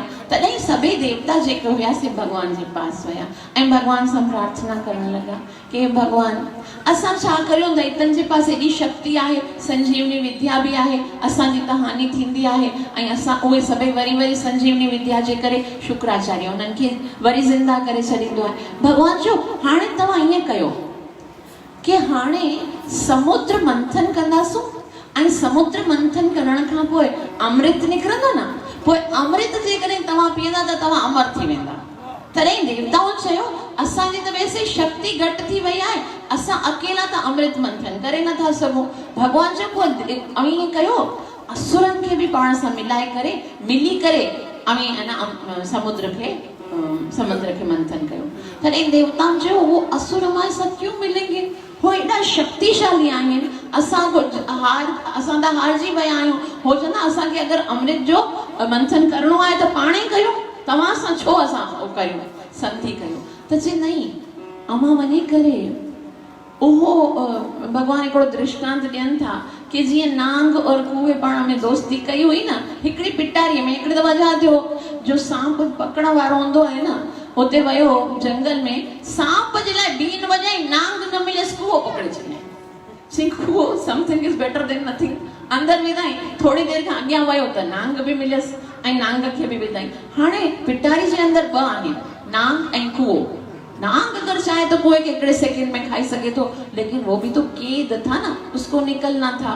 तो नांग जेकी आहे न कुएं सां दोस्ती कई, पाण ॿई हिते कैद आहियूं त पाण पंहिंजी दुश्मनी छॾाए करे पाण दोस्ती कयूं। उहो त उनजो तो वारो नारियो नांग सां दोस्ती थी वई उनखे ॿियो छा खपे। चई ठीकु आहे आज से हम दोनों दोस्त हो गए। दोस्ती कयई वरी कुए खे नांग चयो कि ॾिस तुंहिंजा ॾंद त केॾा तेज़ आहिनि, तूं ईअं कर हिन पिटारीअ खे हिकिड़ो सुराग बनाए पाण उतां ॿई निकिरी था वञूं, मज़े सां ॿाहिरि आनंद कंदासीं, हिते कहिड़ी दोस्ती न ॿाहिरि। त कुए जो ठीकु आहे।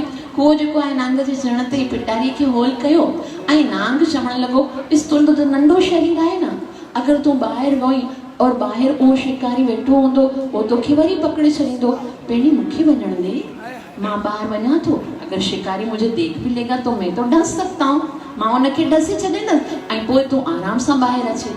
कुए जो ठीकु आहे। पोइ जेको नांग आहे उहो ॿाहिरि वञे थो ऐं उनखां पोइ कुए खे चए थो आ जाओ आ जाओ रास्ता खाली है।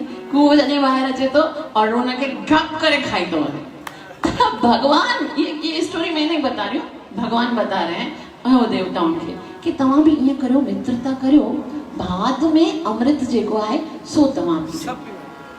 लेकिन वो चवनि था कि वो हमसे मित्रता करेंगे क्यों? वो नांग ऐं कुओ त फाथल हुआ न, उहे त फाथल कोन आहिनि, उहे छो में तॾहिं भॻवान चवे थो तव्हां ॻाल्हि ॿुधो, उन्हनि खे चओ कि ॾिसो असांखे भॻवान विष्णु मोकिलियो आहे, छाकाणि त अकेले समुद्र मंथन तव्हां बि नथा करे सघो, अकेले असां बि नथा करियूं, असां मिली करे क्षीर सागर जो मंथन कंदासीं ऐं जेकी जेकी शयूं निकिरंदियूं उनखे असां डिस्ट्रीब्यूट कंदासीं, अधो अधु खणंदासीं ऐं ईअं करे उन्हनि सां तव्हां पहिरीं दोस्ती करो। पोइ वरी देवता चवनि था अगर ऐसा कर भी लेंगे ना तो उसमें से जो अमृत निकलेगा दही त एॾा शक्तिशाली आहिनि कि उहे असांखे त पीअण ॾींदा ई न। हिकिड़ो पंहिंजे लेखे उन्हनि जे पास संजीवनी विधा, पोइ वरी अमृत बि असांखां वठी छॾंदा, अगरि इन असांखे लॻे थो इन सॼी महिनत में असांजो कोई लाभ थियण वारो कोन आहे, तॾहिं भॻवान चए मां वेठो आहियां न, मैं हूं ना आपके साथ, मैं हूं ना आपके साथ, फिर आपको चिंता करने की क्या जरूरत है ना। तॾहिं भगवान जो मां आखिर में जॾहिं अमृत निकलेगा ना फिर मैं आऊंगा, फिर आपको अमृत। जॾहिं देवता खे ख़बर है ये साथ में बस तव्हांजे जीवन में वो साथ हुजे न, पोइ चाहे जिंदगी पूरे संसार तव्हांजे खिलाफ थी वञे, अव्हांखे कोई चिंता करणी पवे, बस वो अकेलो साथ हुजे। और अगर सॼो संसार तव्हांजे साथ आहे लेकिन उहो साथ न आहे त तव्हांजी विजय कॾहिं न थींदी। श्रीमद् भगवत गीता जे अंत में संजय चवे थो यत्र योगेश्वरः कृष्ण यत्र पार्थ धनुर्धर तत्र श्रीर्विजयो भूतिर् ध्रुवा नीतिर्मतिर्मम। अगर तव्हांखे जिंदगीअ में धर्म घुर्जे, नीति घुर्जे, अगर तव्हांखे सक्सेस घुर्जे त हिकिड़ी ॻाल्हि यादि रखो, जिते भगवान श्री कृष्ण आहे ऐं जिते भगवान श्री कृष्ण जो भगत आहे बस उते ई श्री विजय नीति उते ई। साथ रखणो आहे त कृष्ण ऐं कृष्ण जी टीम खे साथ में रखिजो। तॾहिं चई भगवान मां आहियां न, पोइ तव्हां कयो। सतो छा हुआ कि इंद्र जेको आहे सॼी पंहिंजी टीम देवताउनि जी खणी करे वञे थो महाराजा बलि जे पास ऐं चए थो असांखे भॻवान मोकिलियो आहे क्षीर सागर मंथन ऐं उनजे बाद एतिरा सारा रत्न निकिरंदा, डिस्ट्रीब्यूट कंदासीं, तव्हां बि आनंद सां जियो, असां बि जीअंदासीं। महाराजा बलि बुद्धिमान उन टाइम ते यस ओके चलो हाणे कीअं करिणो आहे मंथन, मंदराचल पर्वत खे मांधाणी बनाइणो आहे ऐं जेको वासुकी नाग आहे उनखे डोरी बनाइणो आहे। त चयूं ठीकु आहे। उन टाइम ते मंदराचल पर्वत खे खणी अचनि था देवता ऐं असुर मिली करे, इतरो तो भारी मंदराचल पर्वत। अभी देखो समुद्र इतना समुद्र है, उसको मंथन करना है तो मांधानी कोई इतनी तो न होंगी, बड़ी सी मांधानी होंगी। पहाड़ के खणी अचनि था, रस्ते में ही अधो अधी देवताओं ऐं राक्षस मरी था वञनि, उनजे मथां किरी थो पए जेको पहाड़ है। भगवान खे वरी सॾीनि था, भगवान अभी तो स्टार्ट भी नहीं किया, अभी से ये इब्तिदा है और यो हाल आहे, अॻियां हाली ना थींदो। भगवान वरी उते अचे थो, सभिनि देवी देवताउनि खे जेके ज़ख़्मी थी वेंदा उनखे सही करे थो पंहिंजे आशीर्वाद सां ऐं मंदराचल पर्वत खे गरुड़ जे मथां रखी करे समुद्र जे पास खणी वञे थो ऐं समुद्र जे पास खणी करे भगवान ईअं उनखे सेंटर में रखे थो। लेकिन जीअं ई सेंटर में रखे थो तो वो जेको मंदरा पर्वत है ना सो ईअं लुॾण लॻे थो, छो जो समुद्र में तो लहरियूं ईंदियूं न, पर्वत तो हिल रहा है, अब हिल रहा है तो उसको कैसे मंथन करेंगे। तो भगवान आगे सुनता है ये तो रुक ही नहीं रहा है, क्या करे तो भगवान मैं हूं ना पर भगवान छा तो करे उन टाइम ते कच्छप जो अवतार वठे वो कश्यप भगवान की ऐं कश्यप एतिरो नंढो सो कोई कछुओ न हूंदो आहे पूरे समुद्र जेतिरो जेको कछुओ हूंदो आहे ऐं उन जे पोयां जेको खोल हूंदो आहे न उन जे मथां उन पर्वत खे रखनि था। अच्छा आचार्य कर राधा गोविंद गोस्वामी चवनि था जॾहिं भगवान कच्छप जो अवतार वरितो उन जे मथां मंदराचल पर्वत खे रखियो वियो ऐं जॾहिं उनखे वासुकी नांग सां ईअं हिलाइण लॻा त जॾहिं भगवान कच्छप खे एतिरो सुकून अची वियो जीअं नंढड़ा ॿार हूंदा आहिनि न जॾहिं सुम्हंदा आहिनि त कीअं असां उनजे पुठीअ ते ईअं कंदा उनखे कीअं आनंद ईंदो आहे सुम्हंदा त भगवान खे ईअं सुकून अची रहियो हो ऐं भगवान जे मथां छा आहे एतिरो वॾो मंदराचल पर्वत आहे तंहिं करे राधा गोविंद गोस्वामी चवनि था अॼु जो को निकृष्ट माण्हू चवे थो की मां भगवान आहियां त पोइ चओ ठीकु आहे असां मञूं था तूं भगवान आहीं थोरो सो तूं ले असां हिकिड़ो पहाड़ खणी करे तुंहिंजे मथां ईअं ॾिसूं था ॾिसो तोखे निंड अचे थी या नथी अचे भगवान होया नहीं भगवान बनाया नहीं जाता भगवान तो पंहिंजे लेखे भगवान आहे पोइ वासुकी नांग खे घुराइनि था देवताउनि खे भगवान चवे थो इधर आओ जिते नांग जो जिते मुख हूंदो आहे न भगवान उतां खां पाण जलनि था ऐं सभई देवता जलनि था ऐं जेकी पुछ हूंदी आहे न उते असुरनि खे चयो तव्हां उते जलियो तॾहिं असुर चवनि था अच्छा अवां पाण सुठे भाग खे जलियो था मुख वारे भाग खे ऐं असां जेको मलमूत्र वारो पुछ आहे उनखे जलियो असां हिते न जलींदासीं त देवता चवनि था ही कहिड़ी अड़ी आहे शुरू में तॾहिं भगवान चए थो इन्हनि खे हिते अचण दियो पाण पोयां वञूं था छाकाणि त जॾहिं रस्सीअ खे ईअं कयो वेंदो सांप जेको आहे उनजे मुख मां एॾी अग्नि निकिरंदी मां इन ई करे पहिरीं इन साइड त असुर त ज़रूरु इहे जहिड़ो कंदा हाणे ही वारो अग्नि वारो जेको साइड आहे सो असुरनि खे ॾियो पाण धूम वारो आराम सां जलींदासीं हुनखे तरफ़ सां त कोई बाहि न निकिरंदी मुख मां बाहि निकिरंदी सभई असुर हिन में अधु त सड़ी मरंदा अभी क्या समुद्र मंथन स्टार्ट हुआ जी मुश्किल सां समुद्र मंथन हाणे ॾिसो भगवान वीचारो पहिरीं समुद्र खण और उनजे बादशाह जो भगवान उन पर्वत जे मथां अजित बणिजी करे भगवान जो हिकु नालो आहे अजित जो मतिलबु आहे जंहिंखे ॿियो कोई जीते न सघे ऐं उते अजित रूप में भगवान मथां वेठो आहे ऐं हाणे आरंभ हुआ सागर मंथन आरंभ थियो आहे ऐं जीअं ई सागर मंथन आरंभ थियो आहे अचानक सां हिकिड़ो एतिरो विशाल विष जो पात्र निकितो आहे ऐं उहो विष कहिड़ो आहे उन मां जेको धुओं निकिरी रहियो आहे केवल उनजी जेकी फ्रेग्रेंस आहे उन सां ई सभई देवताउनि खे चक्कर अचण लॻा पीना तो बहुत दूर की बात है उते जेके पंछी पक्षी जेके हुया सिर्फ उनजे जेको उनजी श्वास अची रही हुई न उन मां जेकी दुर्गंध अची रही हुई उन सां ई उनजी मृत्यु थियण लगी सभई देवी देवता परेशान इतनी मुश्किल से समुद्र मंथन किया निकला तो जहर निकला त हिते आचार्यगण ॿुधाइनि था कि भगवत प्रेम रूपी अमृत जॾहिं प्राप्त करणो हूंदो आहे त शुरू में त असांखे ज़हर पीअणो ई पवंदो आहे और ज़हर केर थो पी सघे हिते 33 करोड़ देवी देवता आहिनि हिते सभु असुर आहिनि कोई बि उन ज़हर खे पीअण जे योग्य कोन आहे तॾहिं उन्हनि खे यादि अचे थो कंहिंजी हर हर महादेव महादेव केरु आहे ख़बर अथव भागवत में चवनि था वैष्णवानां यथा शंभु वैष्णवानां यथा शंभु सभिनि वैष्णवनि में शिव जेको आहे सभ खां महान आहे और संसार जो ज़हर पीअणो हूंदो आहे न तॾहिं के हिकिड़ो वैष्णव ई अॻियां अची सघे थो जेको भगवान जो भक्त हूंदो आहे जंहिं ॾींहं खां उहो माला खणे थो उन ॾींहं खां ज़हर पीअण शुरू करे थो पहिरीं घर वारा चवंदा आहिनि कहिड़े कम जो कोन आहे पोइ समाज वारा चवंदा आहिनि ॾेखारी कंदो आहे तिलक लॻाईंदो आहे ईअं ईंदो न पब्लिसिटी कंदो आहे घर नाम जप तो थोड़ी पब्लिसिटी करण जी ॻाल्हि आहे वो तो घर में हरू भरू माला खणी करे तिलक फेराए पाण खे समझे तो पतो न छा आया मतलब कितना विष पीना पड़ता है कॾहिं जॾहिं प्रचार करण जा असां जहिड़ो को भगत निकिरंदो आहे हज़ारे मुंह खुलंदा आहिनि हुनजे पोयां कि ही छा करे रहिया आहिनि लेकिन ये सारे जहर पीने पड़ते हैं तभी तो अमृत निकलेगा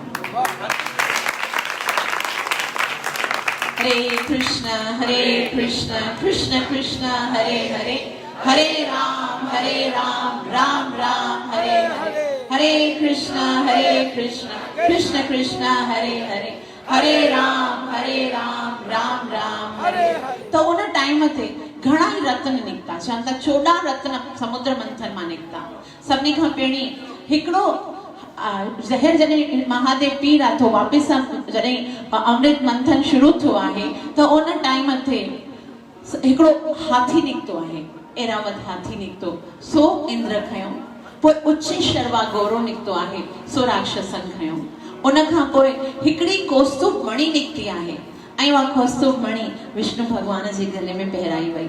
उन खां पोइ ऋषियनि ऐं मुनियनि जे लाइ सुरभि गाय निकती, जंहिंसां ऋषि मुनि यज्ञ करे सघनि। ऐं उन खां पोइ लक्ष्मी महारानी निकती। लक्ष्मी महारानी जॾहिं समुद्र मंथन खां निकती आहे उन टाइम ते जेके बि देवता ऐं असुर हुआ उनखे ॾिसी करे हैरान थी विया।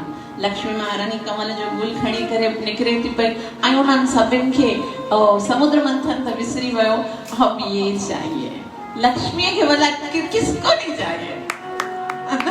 कोई अहिड़ो आहे चाहे भगत हुजे चाहे अभगत हुजे, लक्ष्मी तो सबको प्रिय है।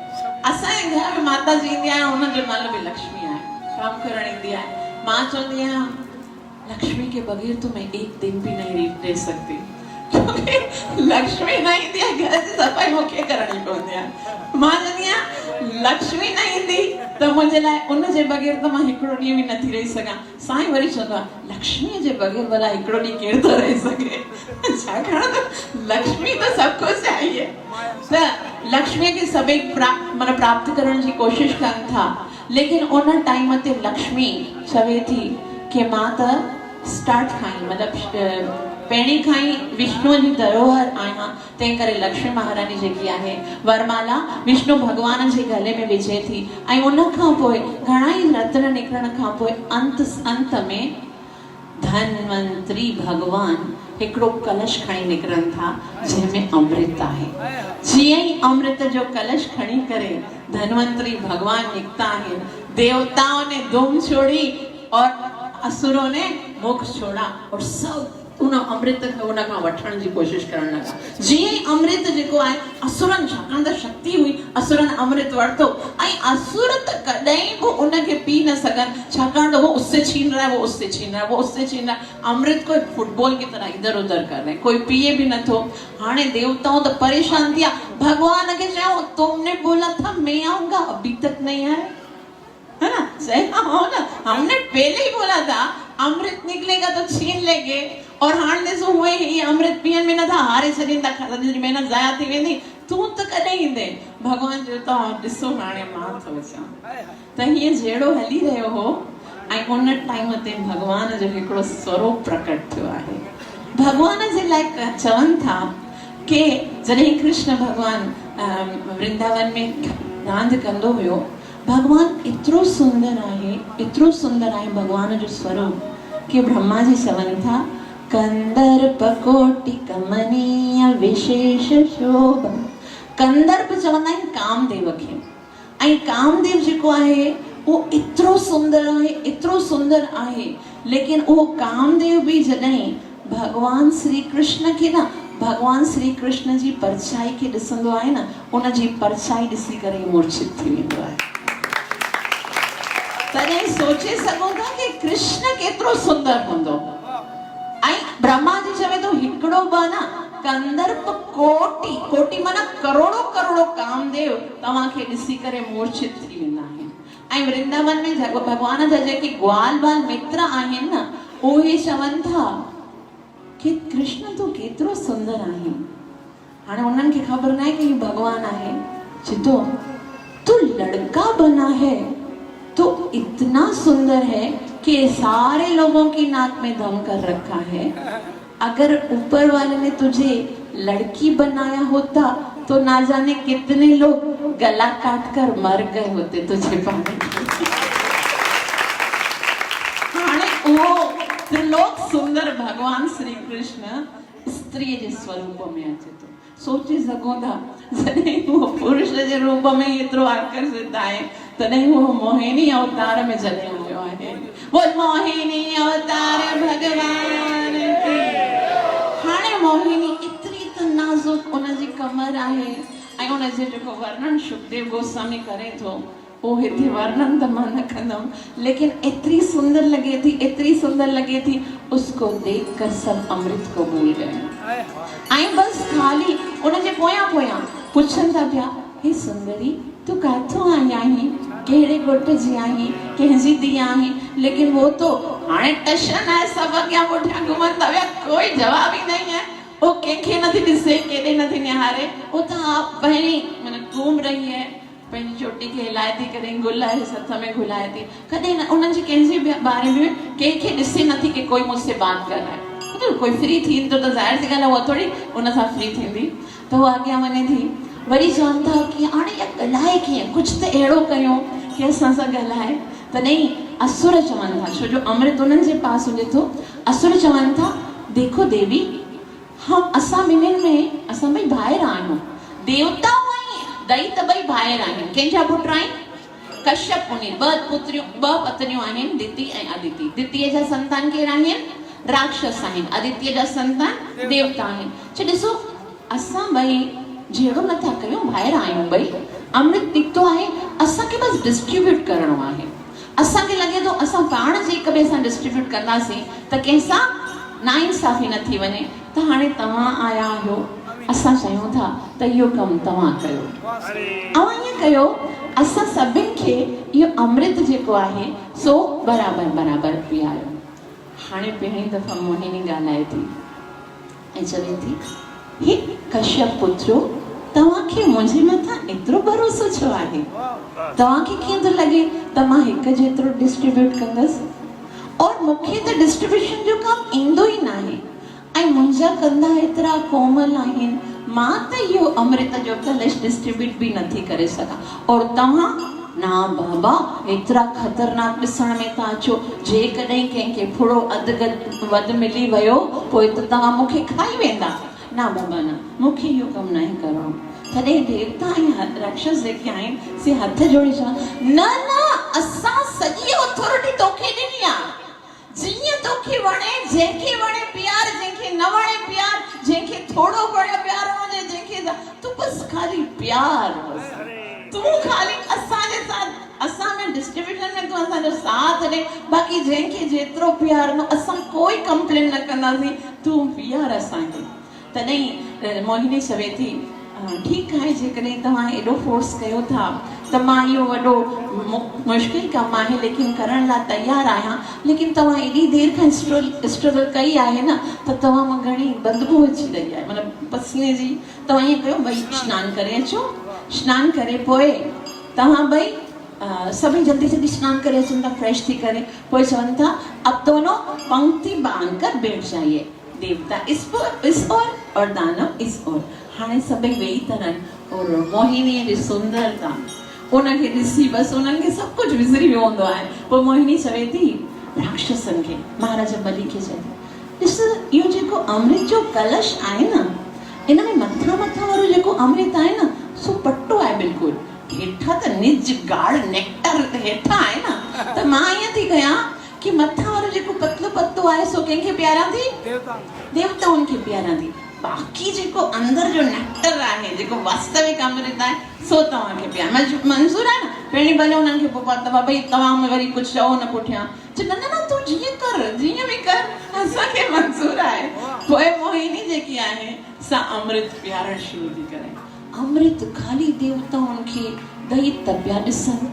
तॾहिं हिकिड़े दैत सोचियो उनमें, ये तो सारा इनको ही पिला रही है, हमारी बारी तो आएगी नहीं। तॾहिं हिकिड़ो उन्हनि मां दैत जेको हुयो सो देवताउनि जो स्वरूप धारण करे सूर्य ऐं चंद्रमा जे विच में अची वेही थो रहे। उन टाइम ते मोहिनी त सभिनि खे पीआरे रही आहे ऐं सुर संगीत सभु हली रहियो आहे, लेकिन जीअं ई उन दैत खे अमृत पीआरियो वियो तॾहिं सूर्य और चंद्रमा चवण लगा, मोहिनी ये तो राक्षस है। जॾहिं ख़बर पई कि राक्षस है, उन टाइम ते भगवान मोहिनी रूप स्वरूप धारण छॾे करे पाण विष्णु भगवान चतुर्भुजी जी स्वरूप बणिजी वियो ऐं सुदर्शन चक्र सां उनजी गर्दन कटे छॾी। उन टाइम ते छा थियो, अब क्योंकि उसने अमृत पी लिया था त मरण जहिड़ो त कोन हुयो। मरियो त कोन, लेकिन वो ॿ हिस्सा बन वियो, राहु ऐं केतु ॿ हिस्सा बन।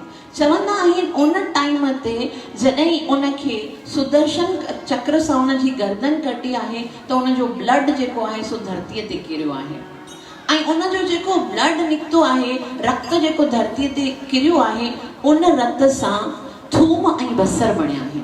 जेके थूम बसर जेको भी पवित्र कार्य हूंदो आहे उन में थूम बसर जो प्रयोग न कंदो। असां सभु जेके उॾेरी लाल साईं खे मञंदा उहे भी चालीहे साहिब में जेको चालीहो जो पीरियड हूंदो आहे उन में थूम बसर जो प्रयोग न कंदा आहिनि, छाकाणि त उहे पवित्र न आहिनि, उहे अपवित्र आहिनि ऐं भॻवान खे कॾहिं बि उन्हनि जो भोग न लॻो वेंदो आहे,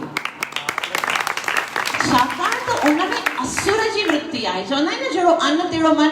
अगरि असुर जे ब्लड वारो प्रसाद असां भोजन असां खाईंदासीं त असांजो मन कहिड़ो थींदो? असुरनि जहिड़ो थींदो। असुर जो मतिलबु छा आहे? तॾहिं उहो मन भॻवान जी भक्तीअ में न लॻंदो। त असां ॾिसो थोड़ी सी ज़ुबान जी टेस्ट जे लाइ असां पंहिंजे साथ केॾो वॾो अत्याचार कयूं था कि उन मन भले न लॻे भॻवान में, असांखे त थूम बसर खाइणो आहे, है ना? कितना। और ॿियो वरी चवंदा आहिनि के डॉक्टर्स चवनि था कि भई इन में कुछ अहिड़ियूं गुणकारी औषधि आहे कि इन खाइण सां कुछ असांजे शरीर जा रोग ख़तम थींदा आहिनि। थूम बसर में बिल्कुलु थींदा आहिनि, छाकाणि त इहो असुर छा पीतो हुयो? अमृत पीतो। त कुछ गुण भी आहिनि उन्हनि जे अंदर, लेकिन उहे गुण कीअं आहिनि? सपोज तव्हांजे अगरि किथे नंढो सो फोड़ो निकिरे थो, ठीक है, हथ ते अगर फोड़ो निकतो आहे और अवां के कोई डॉक्टर कोई ॿुधाए तो कि भाई इहो क्रीम लगाइण सां तव्हांजो वो फोड़ो सही थी वेंदो, लेकिन वो क्रीम लगाइण सां वो दाणो त सही थी वेंदो, लेकिन उन जे बाद तव्हांखे कैंसर थी वेंदो। केर लगाईंदो? भाई वो दाणो रहे त रहे पर मूंखे कैंसर न खपे। ईअं उन टाइम ते हो सकता है थूम बसर सां कोई औषधि गुणकारी उन जे अंदर हुजे ऐं उन सां कोई रोग नाशक न तत्व हुजनि, लेकिन उन जे बाद असांखे भगवान जी भक्ति करण जो अवसर न मिलंदो। भगवान असां सां प्रसन्न न थींदो, उहो भोजन असां भगवान खे अर्पण नथा करे सघूं त थोड़े टेस्ट जे लाइ असां भगवान खे छॾे कीअं था सघूं? भगवान की खुशी के छॾे करे थूम बसर एक 1.5 इंच की सवान है और उनके संतुष्ट करण जे लाइ अगर भगवान Shri Krishna Shrimad Bhagavad Gita chapter number 3 verse number 13 में लिखियल आहे, भुंज दे त्वगम पापा ये वचन त्यात्म कारण, जेके मुखे अर्पण करण खां सिवाय खाईंदा आहिनि उहे भोजन न पर पाप खाईंदा आहिनि। पाप जो परिणाम दंड थींदो आहे। त याद रखो जेको भी खाओ पहिरीं भगवान के भोग लगाए खाओ, न त खाली खादे जे बदले में नरक मिल वेंदो। नॉन वेजिटेरियन का तो बोला ही नहीं है।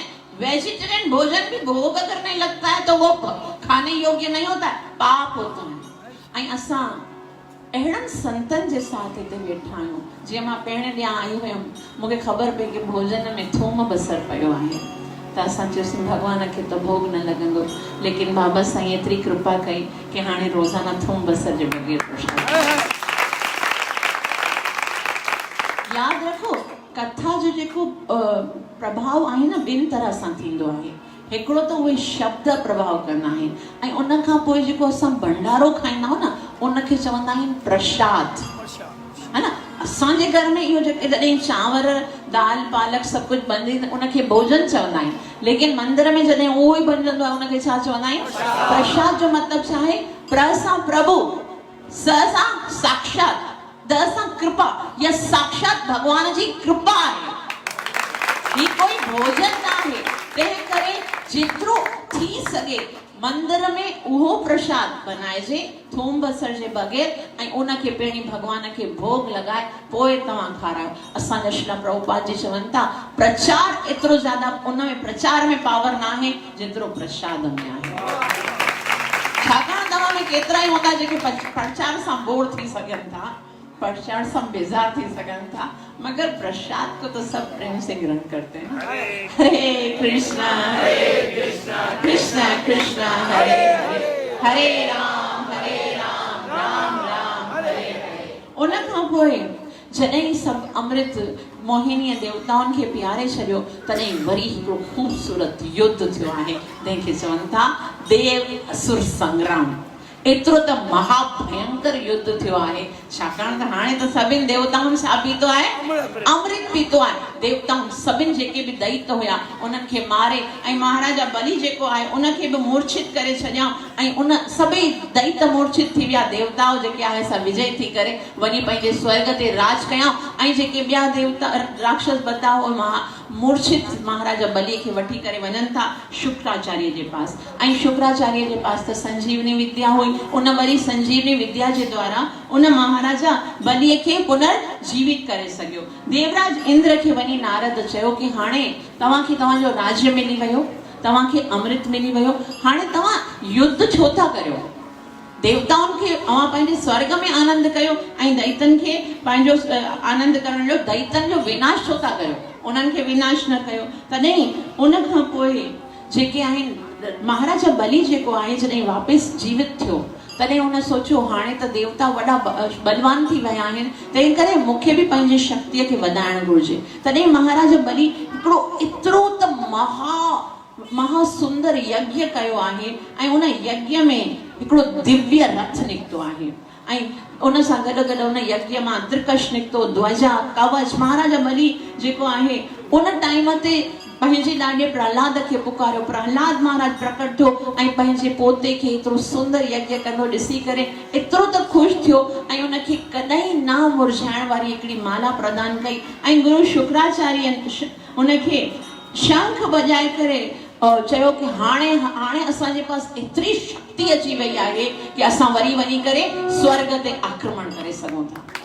सभई जेके असुर आहिनि वञनि था स्वर्ग ते आक्रमण करण जा। सिर्फ़ शंख जी ध्वनि ॿुधी करे जॾहिं महाराजा इंद्र जॾहिं ॿुधो आहे तॾहिं उन्हनि जो जेको गुरु आहे चए थो भॼी वञो हितां खां।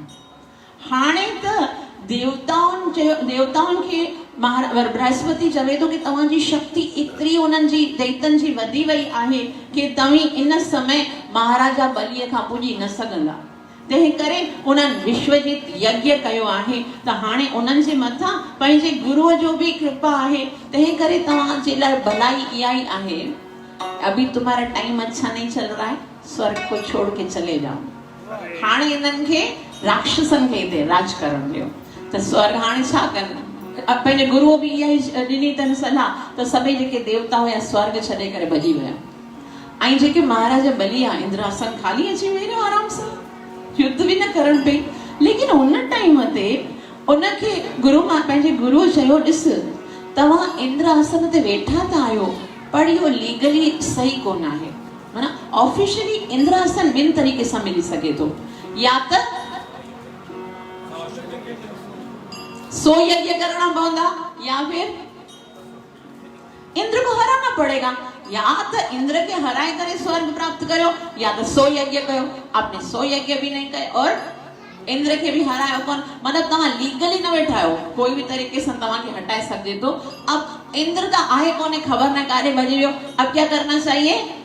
100 अश्वमेध यज्ञ करने चाहिए। ठीक है, हाणे 100 अश्वमेध यज्ञ कयो ताकि उन सां छा थींदो, उन सां तव्हांजो लीगली अधिकार थी वेंदो स्वर्ग ते। उन टाइम ते महाराजा बलि जेको आहे, छाकाणि त हिन टाइम ते सत्य ते आहे ऐं उन करे उन पंहिंजे शुक्राचार्य गुरुअ जे अंडर में रही करे 100 अश्वमेध यज्ञ करण जो प्रण कयो। ऐं उन टाइम ते जॾहिं उहो यज्ञ कयाई त उहो एतिरो दान ॾींदो हुयो, एतिरो दान ॾींदो हुयो कि उनजे पास कोई बि दरिद्र, कोई बतो ई न, पूरी प्रकृति में, पूरे पृथ्वी ते कोई दरिद्र बतो ई न। छाकाणि त उहो एतिरो दान ॾींदो हो कि जेतिरो उहो दान कि उनखे कॾहिं बि किथां ॿीहर दान वठण जी आवश्यकता ई कोन हूंदी हुई। ऐं इन ई करे अॼु बि जॾहिं वॾो दान ॾिनो वेंदो आहे तॾहिं छा चवंदा आहिनि, ही वॾो बलिदान आहे, उन बलि जेतिरो दान ॾिनो अथई न, त एतिरो दान कयाई हुन। तॾहिं सभई देवी देवता जेके हुया से भॻवान जे पास वञनि था ऐं भॻवान खे चवनि था अॼु वरी असांजी उहा ई हालत। देवता जेके आहिनि उन्हनि खे असुरनि घणेई दफ़ा हारायो, लेकिन देवताउनि जी हिकिड़ी सब खां सुंदर बुद्धि, वो देवता ही इसलिए हैं कि जब भी उनके पास कोई संकट आता है वो डायरेक्ट कहाँ जाते हैं, भगवान के पास।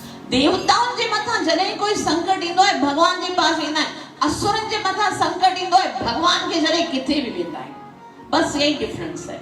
अब आप सोच लो कि आप कौन हो। हरे कृष्णा कृष्णा कृष्णा हरे हरे, हरे राम राम हरे हरे, हरे कृष्णा कृष्णा कृष्णा हरे हरे, हरे राम राम राम हरे हरे, हरे कृष्णा कृष्णा कृष्णा हरे हरे, हरे राम राम राम हरे हरे। तो उन टाइम ते सभी देवी देवता वञनि था भगवान जे पास ऐं भगवान चवनि था कि ॾिसो हिन दफ़ा मां कोई छल नथो करे सघां, छाकाणि त उहो लीगली भगवान जी भक्ति करे रहियो आहे, यज्ञ करे रहियो आहे, तंहिं करे कोई चीटिंग न हलंदी। बाक़ी मां ईअं करे सघां थो कि मां पाण जेकॾहिं कश्यप ऐं आदित्य जे घर में पुत्र बणिजी करे अचां त पोइ मां त इंद्र जो भाउ थी वेंदसि ऐं इंद्र जे भाउ जे नाते त मां हुनजी सहायता करे सघां थो, नंढो भाउ बणिजी करे ईंदसि और पोइ मूंखे पक्षपात जो आरोप बि न लॻंदो। हाणे जेकॾहिं डायरेक्ट मां हुननि जी साइड न खणंदो त हू त यज्ञ करे रहियो आहे ऐं यज्ञ में जेकॾहिं मां का चीटिंग कईसि त पोइ मूं ते आरोप लॻंदो न, भई देवताउनि जी न हिन जी साइड खईं थो। तॾहिं भॻवानु हिकिड़ो सुंदर अवतार वठे थो ऐं कश्यप ऐं आदित्य जे घर में भगवान जो जन्म थिए थो। भगवान एकदम नंढो सो नाटो सो वटुक ब्राह्मण, वटुक भी चवंदा आहियूं हुनखे, वामन भी चवंदा आहिनि ऐं जॾहिं उहो विशाल स्वरूप धारण कंदो आहे त हुनखे त्रिविक्रम चवंदा आहिनि। बोल वामन भगवान। त भगवान जो वामन स्वरूप भगवान एतिरो सुंदर आहे ऐं जॾहिं हिन संसार में अचनि था उन ई टाइम ते जीअं भगवान जो प्राकट्य थिए थो उन जे संस्कार करण जे लाइ सूर्यदेव स्वयं उनखे दीक्षा ॾियनि था। सूर्यदेव भगवान जा प्रथम शिष्य आहिनि। भगवान Shri Krishna chapter number 4 verse number 1 में भगवान चवनि था इमं विवस्वते योगं प्रोक्तवानहम् अव्ययम् विवस्वान् मनवे प्राहुर् मनुरीक्षवा कवे ब्रवीत् कि मां यो ज्ञान पहिरीं सभ खां सूर्यदेव खे ॾिनो, सूर्य पंहिंजे पुत्र इक्ष्वाकु मनु खे ॾिनो। इहा परंपरा पहिरियों जेको गायत्री उनखे वामन भगवान खे सूर्यदेव ॾिनी ऐं उन खां पोइ छातो वैकुंठ मां उन जे लाइ हिकिड़ो छातो आयो। ऐं ॾिसो वामन भगवान जे हथ में हिकिड़ो छातो हूंदो आहे न, उहो छातो वैकुंठ मां भिक्षा जेको मंगण लाइ उन जे पास पात्र आहे न उहो देवताउनि जो जेको खजांची आहे कुबेर उन ॾिनो अथसि। ऐं उन खां पोइ उनखे पहिरीं भिक्षा गौरी माता ॾिनी आहे, मृगछाला पृथ्वी ॾिनी, दंड यमराज ॾिनो, मेखला कश्यप ॾिनो, जनियो संस्कार तो सभिनि देवताउनि मिली करे उन्हनि जो घणी स्तुति कई ऐं उहो छातो खणी करे महाराजा बलीअ जे यज्ञशाला में प्रवेश करे थो। बोल वामन भगवान।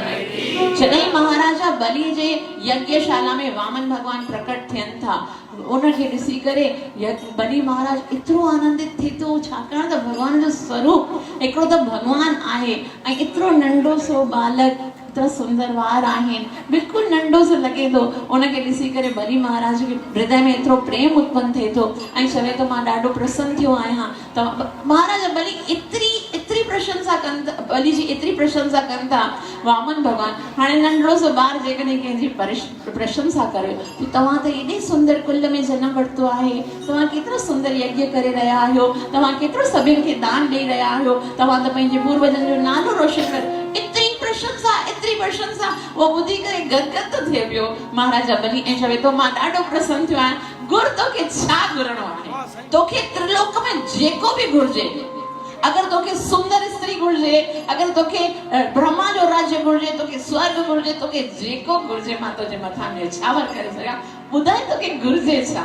तॾहिं वामन भगवान चवे थो हे महाराजा बली तू त पंहिंजे पूर्वजनि जे हिसाब सां बिल्कुलु सही चई रहियो आहीं, तू त महादानी आहीं, पर मां बि संतुष्टि ब्राह्मण आहियां।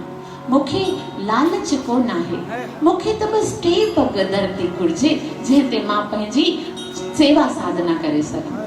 महाराज बली जो 3 पग, एतिरो त तूं नंढो आहीं ऐं हुन जा बि 3 पग, हेतिरी सी धरती तोखे मिलंदी, उहा तोखे ख़बर न आहे वॾो थींदो, तोखे वॾो घर बणाइणो हूंदो, शादी कंदे ऐं तोखे ज़ाहिर अॻियां महिमान मरो, एॾा सारा माना घर वॾो हुजणु घुर्जे, हेतिरी सी धरतीअ सां छा थींदो?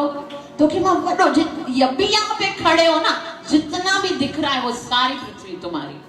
तो ॾिस मूंखे लालच न ॾे, मां ब्राह्मण आहियां, संतुष्ट आहियां, मूंखे त बसि 2 पैर धरती घुर्जे। तॾहिं जी बट तुझे पैर नंढा आहिनि न, तो ऐसा करते हैं मां पंहिंजे पेरनि सां माप करे मन फिर तो थोड़ा तो कम अज कम से ना मूंखे मुंहिंजे पेरनि जेतिरी तेर पे धरती घुर्जे तॾहिं चई मां त जॾहिं तूं पहिरीं आहे मां सम्झो ये वॾो को ज्ञानी हूंदो त बिल्कुलु नंढड़े ॿार जहिड़ो सोचींदो चलो हाणे ज़िद थो करे जेतिरो खपे एतिरो जेतिरो तोखे घुर्जे एतिरो तोखे ॾियां थो चलो मां तोखे संकल्प करे 3 पेर चिना तूं ठीकु आहे 3 पेर धरती खणी वठ चिना ईअं कीअं खणा पहिरीं संकल्प कर संकल्प 3 पेर धरती जेके चिना पहले तोखे करणो पवंदो त वो हिकिड़ी वो हूंदी आहे न जीअं हूंदी आहे छो लोटी हूंदी आहे न हुन में हिकिड़ी टोंटी हूंदी आहे ईअं करे संकल्प करणा आहिनि त हीअं संकल्प करण लाइ पाणी कढे थो पियो त पाणी नथो निकिरे पानी छो नथो निकिरे शुक्राचार्य जेको महाराजा बलि जो गुरु आहे चए थो अरे तू छा थो सम्झी कोई नंढड़ो सो बालक कोन आहे ही साक्षात त्रिलोकी जो नाथ भगवान विष्णु आहे तोखां सब कुछ वठण जे लाइ आयो आहे खबरदार अञा ताईं संकल्प न कयो आहे मुकर जाओ बोलो नहीं देना है भगवान आयो आहे अरे जेकॾहिं उहो भगवान जेको सॼे संसार खे ॾींदो आहे अॼु मूंखां वठण आयो आहे इन खां वॾो सौभाग्य जो छा थो थी सघे सभु कुझु वठी बि ॾींदो त बि दुनिया छा चवंदी दान ॾिनई आहे भगवान खे है न मां त ॾींदसि अॼु ॾिसो बली महाराज पंहिंजे गुरूअ जी ॻाल्हि नथो मञे भगवान जी सेवा करण लाइ जॾहिं तंहिं करे जॾहिं मीरा मैया जे मथां संकट अचे थो न दुख अचनि था हुनजा परिवार वारा ॾाढो हुनखे तकलीफ़ ॾियनि था तॾहिं हू सोचे थी मां छा करियां तॾहिं संत तुलसीदास खे लिखे थी कि मूंखे मुंहिंजा जेके परिवार वारा आहिनि न से भक्ति करण नथा ॾियनि मां छा कयां तॾहिं संत हुनखे उत्तर में लिखे थो जाके प्रियन राम वैदेही त्यागी ताहे कोटि वेड़ी सम यद्यपि परम स्नेही जाके प्रियन राम वे हे वेदेही हे मीरा जेकॾहिं तोखे भक्तीअ जे रास्ते में कोई परिवार वारा अचनि था त उनखे परिवार वारा न समझ कोटि वैरी सम उहे त वॾा दुश्मन आहिनि तंहिं करे उनखे त्यागे छॾ मीरा चई ऐसे कैसे त्याग लो संसार क्या कहेगा तॾहिं चवे थो अॼु ताईं सभिनि त त्यागियो आहे त्याग्यो पिता प्रहलाद विभीषण बंधु बृहत महता त्यागो पिता प्रहलाद महाराज पंहिंजे पिता खे त्यागे छॾियो भगवान जी भक्ति करण लाइ भरत पंहिंजी माता केकई खे त्यागे छॾियो भगवान खे प्राप्त करण जे लाइ ऐं उन खां सवाइ जेको वली आहे उन त पंहिंजे गुरुअ खे त्यागो मतिलबु उनजी आदेशो माता पिता जी सभिनि ॻाल्हियुनि खे मञो सिर्फ़ इहा ॻाल्हि कॾहिं न मञिजो कि भगवान जी भक्ति न कर माला न कर छाकाणि त इहा आज्ञा अगरि उहे ॾियनि था त माता पिता चवण जे लाइक़ु कोन आहिनि जीअं काल्ह पाण ऋषभ देव जी शिक्षाउनि में पढ़ियो उन टाइम ते बलि महाराज चवे तो शुक्राचार्य खे मुझे तो फिर भी देना है लेकिन पानी नथो निकिरे न संकल्प जे लाइ त छा थिए शुक्राचार्य उन टोंटी में वञी करे वेही था रहनि त मन पानी निकिरंदो ई न त संकल्प ले तो शुक्राचार्य पंहिंजो परेशानी ये सब दान कर देगा मुझे रक्षणा कैसे देगा यज्ञ मां कराए रहियो आहियां मुंहिंजी त अञा ताईं दिहाड़ी निकिती कोन आहे हे सभु ॾेई छॾींदो फिर क्या किया हुते हुन टाइम ते हिकिड़ो कख हूंदो हुयो कख खे ईअं करे टोंटी मां ईअं कयाईंसि त माना जीअं असांजो कोई फसंदो आहे न वॉश बेसन में ईअं कंदा हो न छा था कनि उहो महाराज बलि जॾहिं कख खणनि था त शुक्राचार्य हुन टोंटीअ मां निकिरे थो लेकिन हुनजी अखि जेकी आहे सभु फटी पई थी माना अॼु ताईं ईअं ई आहे हुन खां पोइ संकल्प करे महाराजा बलि चए थो मां हिन वटो ब्राह्मण खे 3 पेर धरती ॾियण जो संकल्प कयां थो तूं हाणे 3 पेर धरती जितां बि वणे उतां मापे थो सघे उन टाइम ते जीअं ईअं चयाई आहे भगवान जो स्वरूप एतिरो थियो आहे ऐं एतिरो विशाल स्वरूप भगवान जो थी थो वञे कि भगवान जो हिकु पेर हिन पृथ्वीअ ते आहे ऐं ॿियो पेर जेको आहे 14 लोक क्रॉस करे पूरे ब्रह्मांड में पहिरें पेर ते भगवान पृथ्वीअ खे नापे थो ॿिए पेर ते भगवान स्वर्ग जो राज्य मापे छॾे थो ऐं पोइ महाराजा बलि खे चवे थो तूं त पंहिंजो ॾिनल जेको चवल दान आहे सो बि पूरो नथो करे सघी, तो 3 पेर दान ॾियण जो संकल्प कयो। मां 2 पेर में तुंहिंजी पूरी जेकी आहे जायदाद जेको कुछ आहे उनखे मां मापे वठो। हाणे मूंखे ॿुधाए कि मां 3 पेर काथे रखां। तॾहिं महाराज बली चवे थो कि मूंखे ॿुधाए कि दान वॾो आहे या दानी वॾो आहे, या सॼी जेको धन दौलत जेको तव्हां नापियो आहे आखिर त उहो कंहिंजो हुयो? मुंहिंजो हुयो। इट मीन्स मां त इन दान खां ज्यादा वॾो आहियां। तंहिं करे हाणे जेकॾहिं तव्हांखे 3 पेर रखण लाइ स्थान घुर्जे त तव्हां उनखे मुंहिंजे मथे ते रखी छॾियो। बल महाराज उन टाइम ते भगवान जेको आहे उहो 3 पेर महाराजा बलीअ खे जे मथे ते रखे थो ऐं महाराजा बलीअ खे सुतल जीअं पेर रखे थो सुतल लोक जेको आहे बिल्कुलु हेठां लोक हूंदो आहे। जीअं पृथ्वी आहे न उनजे हेठां केतिरा लोक आहिनि? 7 लोक आहिनि। उनजे ईअं आहे अतल वितल रसातल महातल पाताल ऐं सुतल लोक जेको महाराजा इंद्र जे जेको स्वर्ग आहे न उनखां बि सुंदर राज्य आहे। छाकाणि त भगवान जॾहिं वठंदो आहे न तॾहिं बि मालामाल करे छॾींदो आहे। त सुतल लोक जो राज भगवान महाराजा बलीअ खे ॾिनो आहे। त उन टाइम ते महाराजा बलीअ खे भगवान चवे थो मां तुंहिंजी सेवा साधना सां ॾाढो प्रसन्न थियो आहियां, गुरु तोखे छा घुर्जे, अब तुम्हारी बारी है। तॾहिं महाराजा बली चयो मुंहिंजो जीवन कृतार्थ थी वियो, मां तव्हांखे संतुष्ट कयो, हाणे मूंखे कुझु नथो घुर्जे। भगवान चए थो लेकिन मां वठण आयो आहियां त मुंहिंजो बि फर्ज़ आहे बदली में मां तोखे कुझु ॾियां, तूं मूंखां कुझु घुर, मां ॾियणु चाहियां थो। तॾहिं महाराजा बली चए थो जेकॾहिं अगरि तूं वाकई में कुझु ॾियणु चाहीं थो त मूंखे हिकिड़ो वरदान ॾे। मां जॾहिं बि घर खां ॿाहिरि वञां ऐं जॾहिं घर खां ॿाहिरि अचां तॾहिं वरी अंदरि अचां तॾहिं मूंखे तव्हांजो दर्शन थिए। बस हिकिड़ो ई, जब भी निकलूं तुझे देखकर जब वापस आऊं तो तुम्हारे दर्शन हो। तॾहिं भगवान चयो अच्छा ठीक है तथास्तु। मतलब छा वञणो पवंदो मूंखे हाणे? छा पहिरेदार ई हूंदो आहे न जेको ॿार बीठो हूंदो आहे, वञण जे टाइम ते बि उनखे ॾिसणो पवंदो आहे ऐं अचण जे टाइम ते बि उनजो ई दर्शन थींदो आहे। तॾहिं भगवान महाराजा बलीअ जे उन महल जे ॿाहिरि पहिरेदार बणिजी करे बीह रहिया। बस श्री कृष्ण कन्हैया लाल की। त अहिड़ो जस आहे महाराजा बली। महाराजा बली जेको आहे असांजे 12 महाजननि मां हिकिड़ो आहे। जॾहिं लक्ष्मी महारानी ॾिठो इतनी देर हो गई, प्राणनाथ अभी तक नहीं आए, न जाने कहाँ रह गए। ॻोल्हण लॻी, नारद मुनि ॿुधायो हो त पहिरेदार बणिजी करे बीठो आहे, हाणे छा कयां, हाणे वापसि कीअं पंहिंजे पतीअ खे वठी अचां। तॾहिं नारद मुनि ॿुधाए थो तूं ईअं कर, महाराजा बलीअ खे रखड़ी ॿधी अच। रखड़ी ॿधंदा आहिनि न जॾहिं पोइ भाउ हुनखे ज़रूरु कोई न कोई गिफ्ट ॾींदो आहे, तूं वञी करे भाउ बनाए छॾ हुनखे ऐं पोइ उहो तोखे पुछंदो न कि भई तोखे गिफ्ट में छा ॾे, पंहिंजो पति वठी अचिजे। लक्ष्मी महारानी ईअं ई थी करे हुते वञे थी ऐं हिकिड़ी रखड़ी धागो जेको आहे कचो ॿधी करे हुनखे चवे थी कि मैं ये कच्चा धागा बांध कर आपको अपना भाई मानती हूँ। त महाराज बली ॾाढो ख़ुशि थो थिए ऐं चवे थो हे हाणे तुंहिंजो भाउ आहियां, ॿुधाए तोखे छा ॾियां। मुंहिंजो पति तुंहिंजो द्वार पार बणिजी वियो आहे, महिरबानी करे ॾे, मुंहिंजो वैकुंठ खाली पियो आहे। हरे कृष्ण कृष्ण कृष्ण हरे हरे, हरे राम राम राम हरे।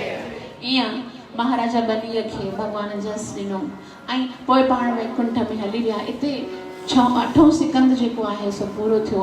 सुभाणे असां 9 सिकंद में प्रवेश कंदासीं ऐं सुभाणे भगवान श्री कृष्ण जो जन्म बि कंदासीं। तव्हां सभिनि जा लख थोड़ा जो एतिरो प्रेम सां बर्दाश्त कयो अथव, कृपया मूंखे आसीस कयो।